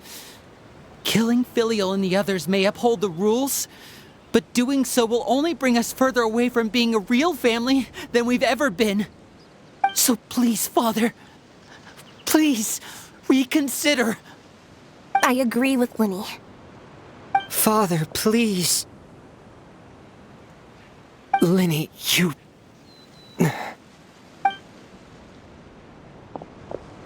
I also agree with Linny.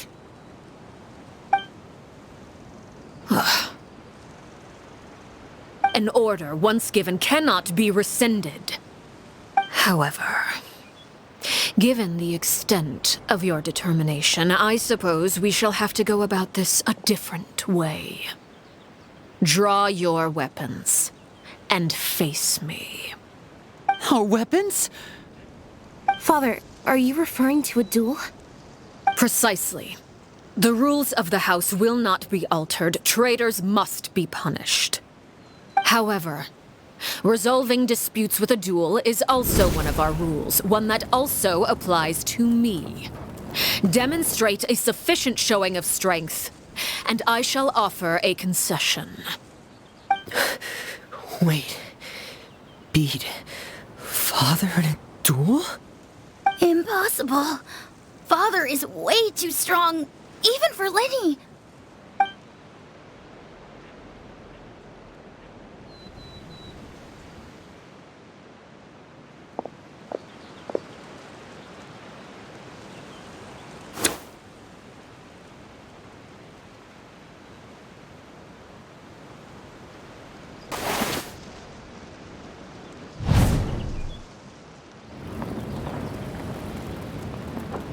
Did you hear that, Traveler?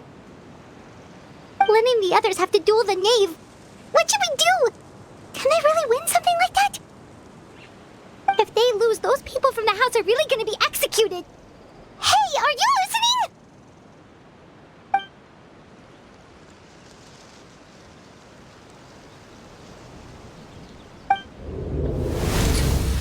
Don't you want to say a proper goodbye at least? Anger makes you impulsive. Sorrow causes you to waver.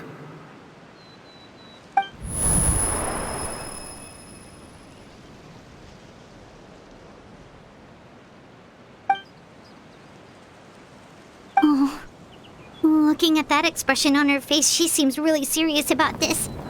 Guess that means there's no chance she's throwing the duel on purpose, huh?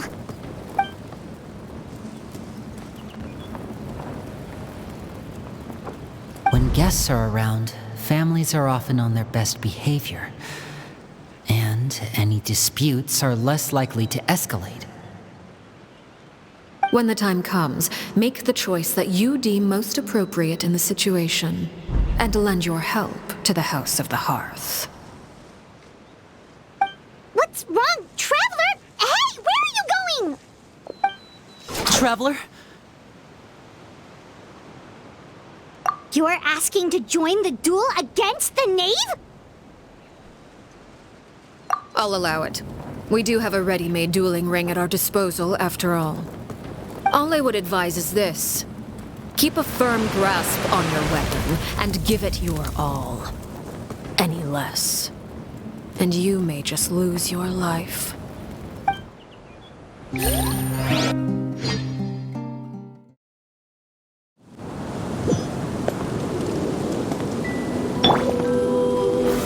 Stabilize! Let the world collide! Spare your energy. Running is of little use. Here comes the catch, with these rising flames. Watch out for Father's movements!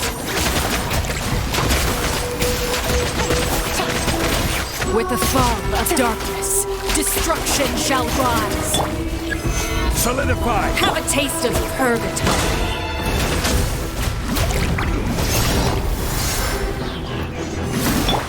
Father's even stronger than I expected.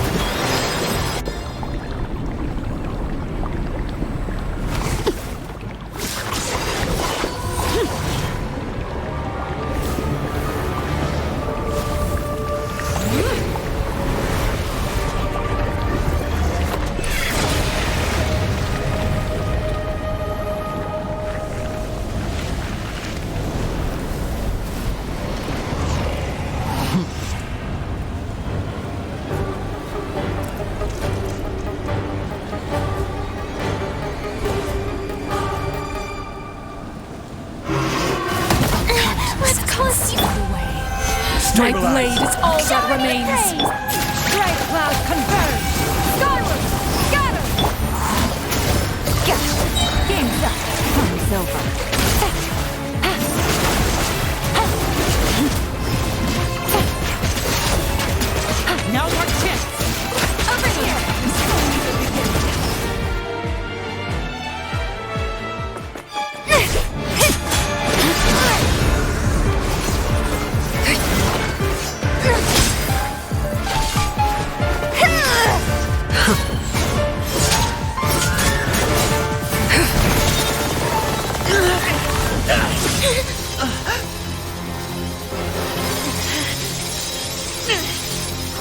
should know better than to crowd in one place.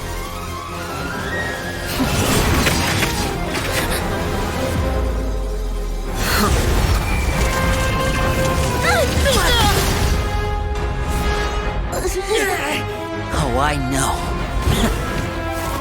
No! I'm sorry, Father!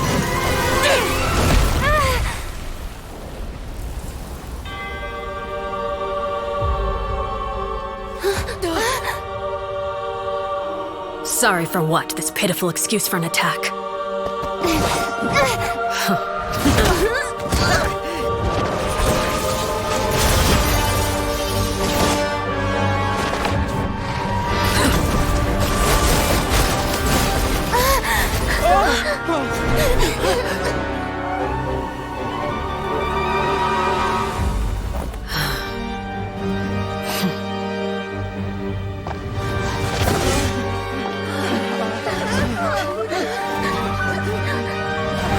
Father, no!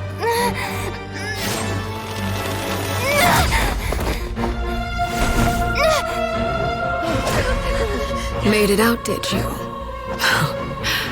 You're stronger than I expected.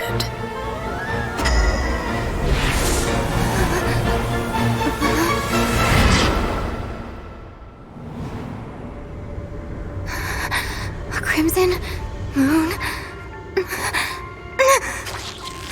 I can't move.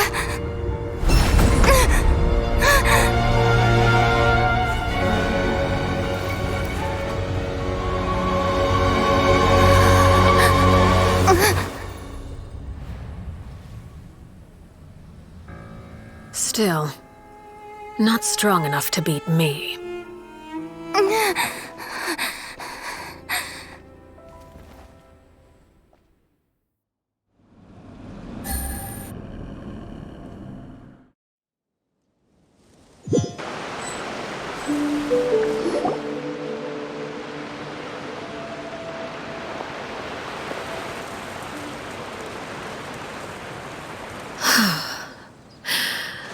I believe we can end things here. It's not often that we get to enjoy the company of guests, after all. We wouldn't want things to get too out of hand. Brother, are you alright? Lenny. Given that I am the victor of this duel, as agreed, the punishment stands. No! I never thought things would end like this. However, everyone involved in the duel demonstrated a remarkable level of strength and determination. In light of this, I'm prepared to change the method of execution. Elwar, the bottled flames I gave you for safekeeping. Do you still have them? Yes? I wasn't sure what they were for, but I've kept them super safe. I didn't lose a single one. Wonderful. Then, in just a moment, I'll have you administer them. Bottled flames? Indeed. They're the product of a secret experiment. Under certain special circumstances, flames can be extracted from my person and preserved. Once ingested, searing pain will spread across every inch of your body. No harm will come to you physically, but your memories will be burned away. If you can withstand the pain, when you awake, you'll have forgotten everything you know about the House of the Hearth, and will be expelled from the organization. In other words, administering this concoction will kill the version of you that grew up in the house, and give you a new identity.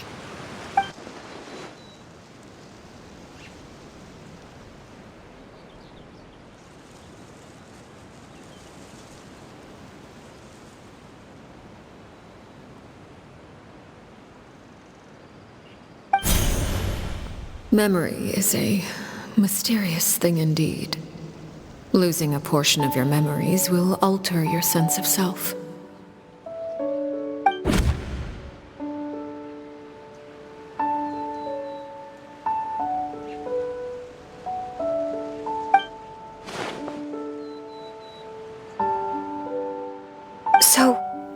You're just letting us go, Father?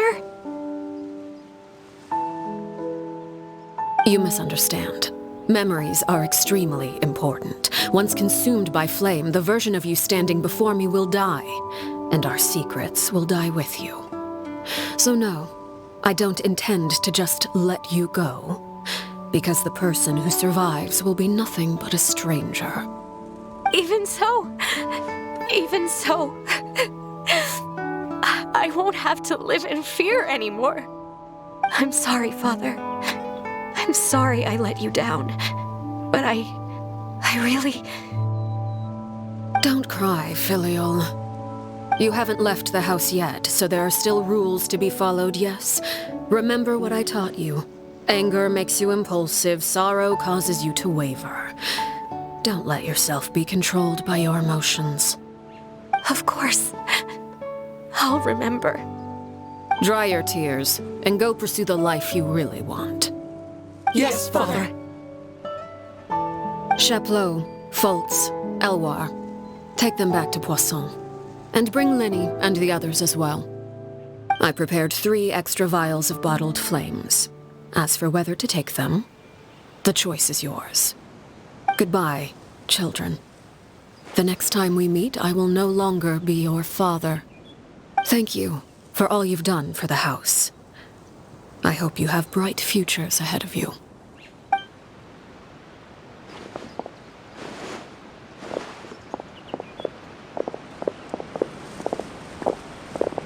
Father!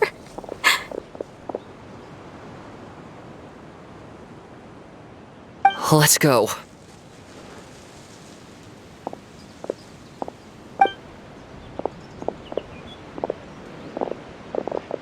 Here, grab my arm, Lenny. I'll help you walk back.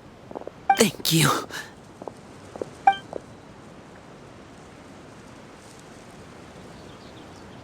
Clairvy.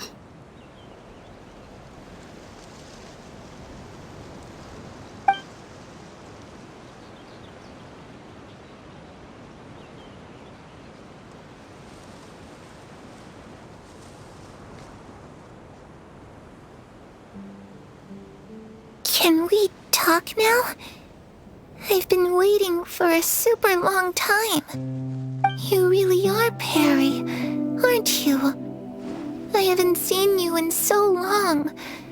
How come you're all grown up? Wait, did I somehow travel to the future on accident?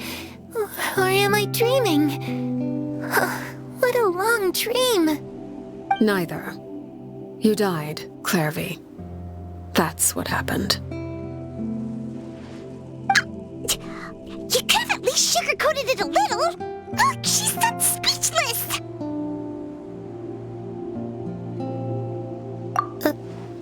Oh. Okay then. Huh? That's it? You accepted it just like that? Yep. If that's what Perry says happened, then I believe her. Perry wouldn't lie to me. Plus, I don't really need to know why I'm like this. I'm more curious about what happens in the future. If you're a harbinger now, Perry, that means Mother is gone, isn't she? Can you tell me about it? I want to know what happened to her. And to me. You never stopped trying to defy fate. At first, no one believed you. You could only vent your frustrations to the moon. In fact, you often sought comfort in the night sky. You wanted to see the aurora, so one night we promised each other we would go to Snezhnaya to see it together. Later on, you tried to run away, but you were brought back each time. Mother spared your life, but it wasn't out of kindness. Instead, she decided to make an example of you by slowly torturing you over time. That way, the other children would know what happens to traitors. Still, you never gave up. Mother hoped that through ruthless duel after ruthless duel, she would be able to crown an ultimate victor among the children she raised. But you called on everyone to unite, to fight to a draw in order to reduce casualties. Your efforts may have only delayed the inevitable, but still. You gave them hope. You tried everything you could think of, but every attempt ended in failure. Still, you never turned your sword on Crucibina, and you never turned it on me. On that gloomy day, you told me, "For the last 16 years of my life, I've done everything I can to fight for freedom. But now, I realize that the only freedom I truly possess is the freedom to choose to die." I never imagined I would say something like that. I must have been feeling really worn down. But somehow, I still think I understand. According to Mother's plan, only one of us was going to make it until the end. And I always hoped that person would be you. If I could do it all over again, I still don't think I would make a different choice. Even when I first met you, I knew you'd be able to do what I couldn't. Is that so? Even now, I'm not sure I truly understand what kind of freedom you were trying to pursue. But as the head of the House of the Hearth and as the children's father, I've tried to give them the most basic of freedoms. The freedom to choose their own fate. It's something I discussed with the Iudex of Fontaine. The children who want to leave the house will have their memories wiped clean of all secrets pertaining to the organization. In return, they will be allowed to live a normal life in Fontaine without being prosecuted for their past. Of course, I won't simply hand freedom to them on a silver platter. They have to fight for it and prove themselves worthy of it. Only freedom that is earned has true value. That's more than enough. That's exactly the kind of life I was fighting for. You know, Perry, I think you're a pretty amazing king, and a really great father, too. I'm really happy that you're the one who took over the house. I guess I do have one regret, though. I still haven't seen the outside world. Well, it just so happens that our dear guests over here have been to many nations and traveled to countless places. Perhaps they would be willing to tell you what the outside world is like. Really? Of course! We've traveled all over the place. We've got so many stories, we could probably talk your ears off for 3 days straight.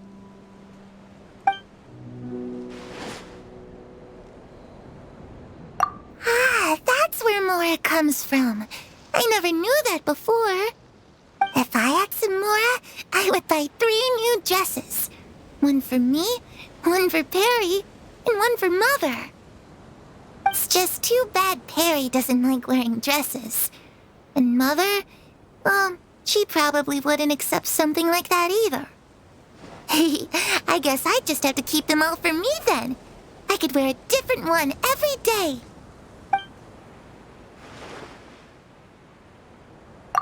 You know, I used to dream of being a bard. Playing the lute while singing into the winds of freedom.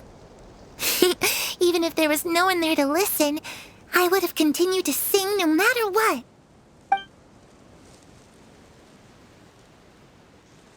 Those yokai you mentioned, what do they look like? I once saw a drawing of this one guy with horns on his head and a super scary face. Are there any yokai like that? Oh, sounds like you're talking about an Oni. Yep, we've met one, and let Paimon tell you, they're not nearly as scary as they look.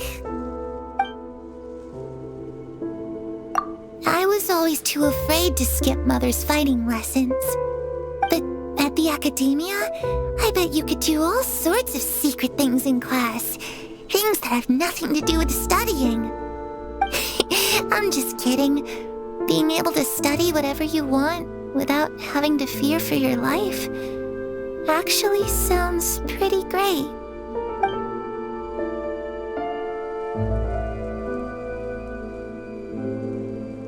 The situation was super dangerous. Lenny and Lynette were accused of committing a crime, and they were going to have to stand trial at the Opera Epicles. Oh no, that must have been hard for all of you. What happened next?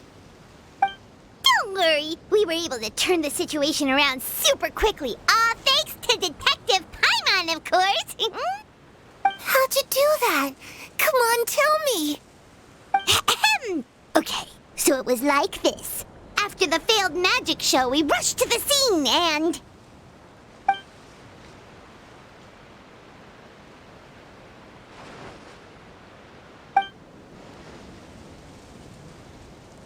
Shadows don't have the capacity to learn or grow. Any new information they encounter is quickly forgotten over time.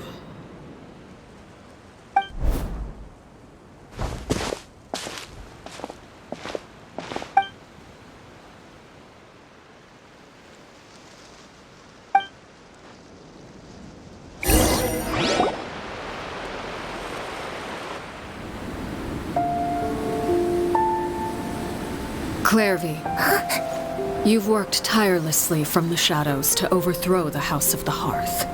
Now, by my authority as the Knave, I shall announce how this matter ends. You are hereby expelled from the House of the Hearth. You are no longer tied to this place, nor are you bound by its rules. You're saying that I can finally leave? I get to experience the outside world as well? Oh, I almost forgot. There's no getting older for me. Still, seeing who you grew up to be makes me really happy, Parallel. Take care of yourself. Goodbye. May we meet again someday.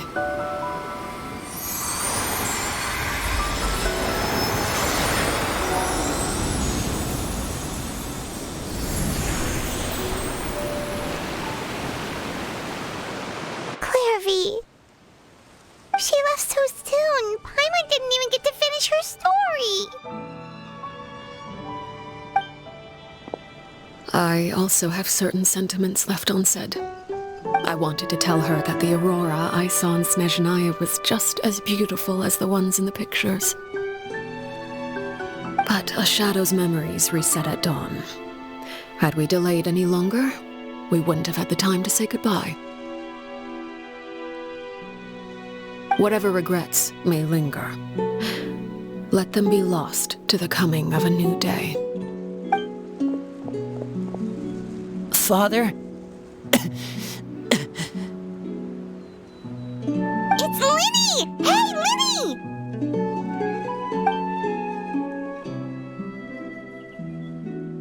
What is he doing back here? Let's go check it out.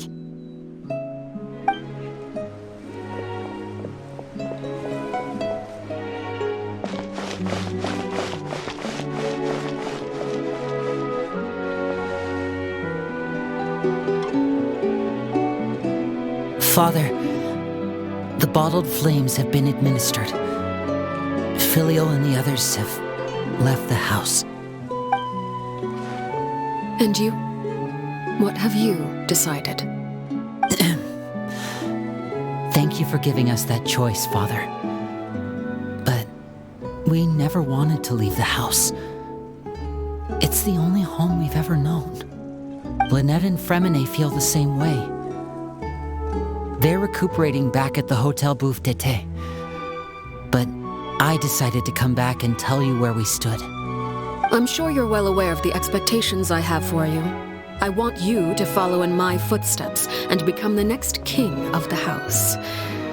Yet you seem to have different ideas. I must admit, I'm rather surprised by your decision to stay. There's nothing wrong with choosing to live a quiet life. Leading this organization is a heavy responsibility, one not so easily carried by someone forced onto the throne. I just never understood what you saw in me. What made you believe I was deserving of that throne? You're brave, talented, and, most importantly, you cherish your family.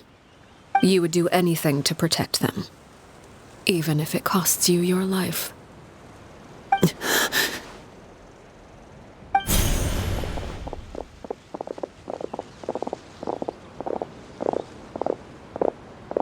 Speaking up back there was so brave of you, Linny. It's all thanks to you that we were able to convince Father to back down. You're a hero, Linny.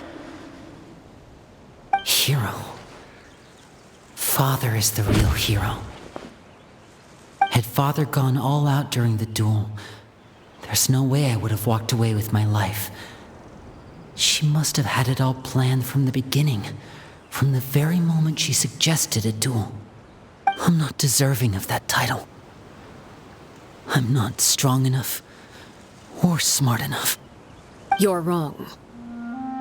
In my opinion, all you need to be deserving of the throne is conviction and the necessary strength to act on it. We may have different ideas of what it means to be a family, but you can hardly be said to lack conviction. What you truly lack is strength. For someone of your talent, though, that's something that will come with time. Even without that strength, you still chose to face me in a duel, even though the odds were stacked against you. That capacity to honor your convictions is what I truly see in you. Father. No one knows what the future holds, what tragedy or triumph may be in store. Being at the head of this organization requires the strength of will to face whatever comes. Caution will only hold you back. If reaching a certain standard were required to go after what you want, I would never have succeeded in killing my predecessor. Back then, there was still a considerable gap between our abilities. Strength may decide the ultimate victor, but those who let a lack of strength dictate their decisions or undermine their convictions will never be worthy of the throne. I understand, Father. Thank you. Children must grow up to surpass their parents. Only then can a family continue to flourish. The road ahead is not an easy one, so I'll ask you one last time. Are you certain you want to stay? You've done so much for me, Father, and that kindness must be repaid. Plus, with Project Stuja at hand, there are many dangers ahead, and I, for one, don't intend to back down. Protecting my family at all costs. That's my conviction. Then you're welcome to stay. As for Project Stuja, you need not be too concerned. If those cowardly businessmen and heartless dignitaries try to take us down, I'm prepared to teach them a lesson. Having members who longed for the light was our organization's last weakness. With those members no longer among our ranks, the House of the Hearth is like a spider hiding in the shadows. We need only wait for our prey to come to us. At present, our imperative is to use their plan to our advantage. In doing so, a crimson moon shall rise amid the frigid blizzards of winter. No demonstration of loyalty shall go unrewarded, and no sacrifice shall be in vain. As for the two of you, whether we meet again as friend or foe, I'll remember the camaraderie we shared in this moment. No matter how arduous the journey ahead, I hope we both reach our desired destination.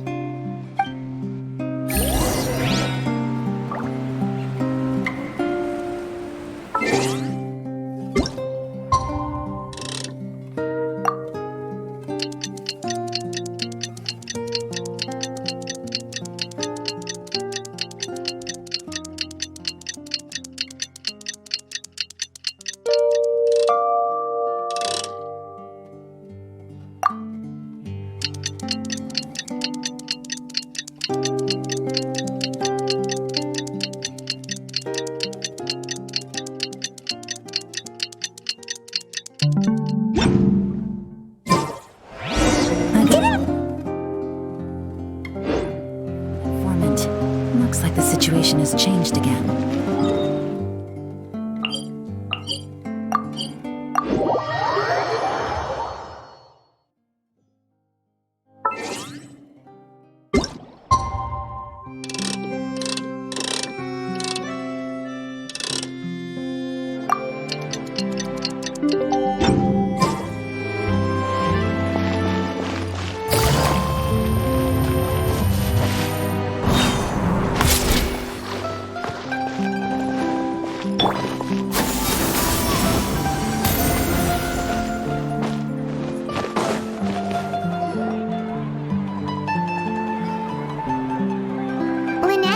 Fremine, how are you feeling? Much better. Whew, what a relief! What about you? Are you feeling alright? I knew you'd come out unscathed. Us, on the other hand, well, we've been bedridden for 2 days. I couldn't even turn over. Oh, and I wanted to ask, is Clairvy gone? Linny and the other members have left Poisson and returned to the House of the Hearth. According to him, there haven't been any more sightings of a spirit roaming the house. I see. I'm glad. Father came to check up on us 2 days ago and told us about what happened with Crusabina and Clairvy. Actually, I've met Crusabina before.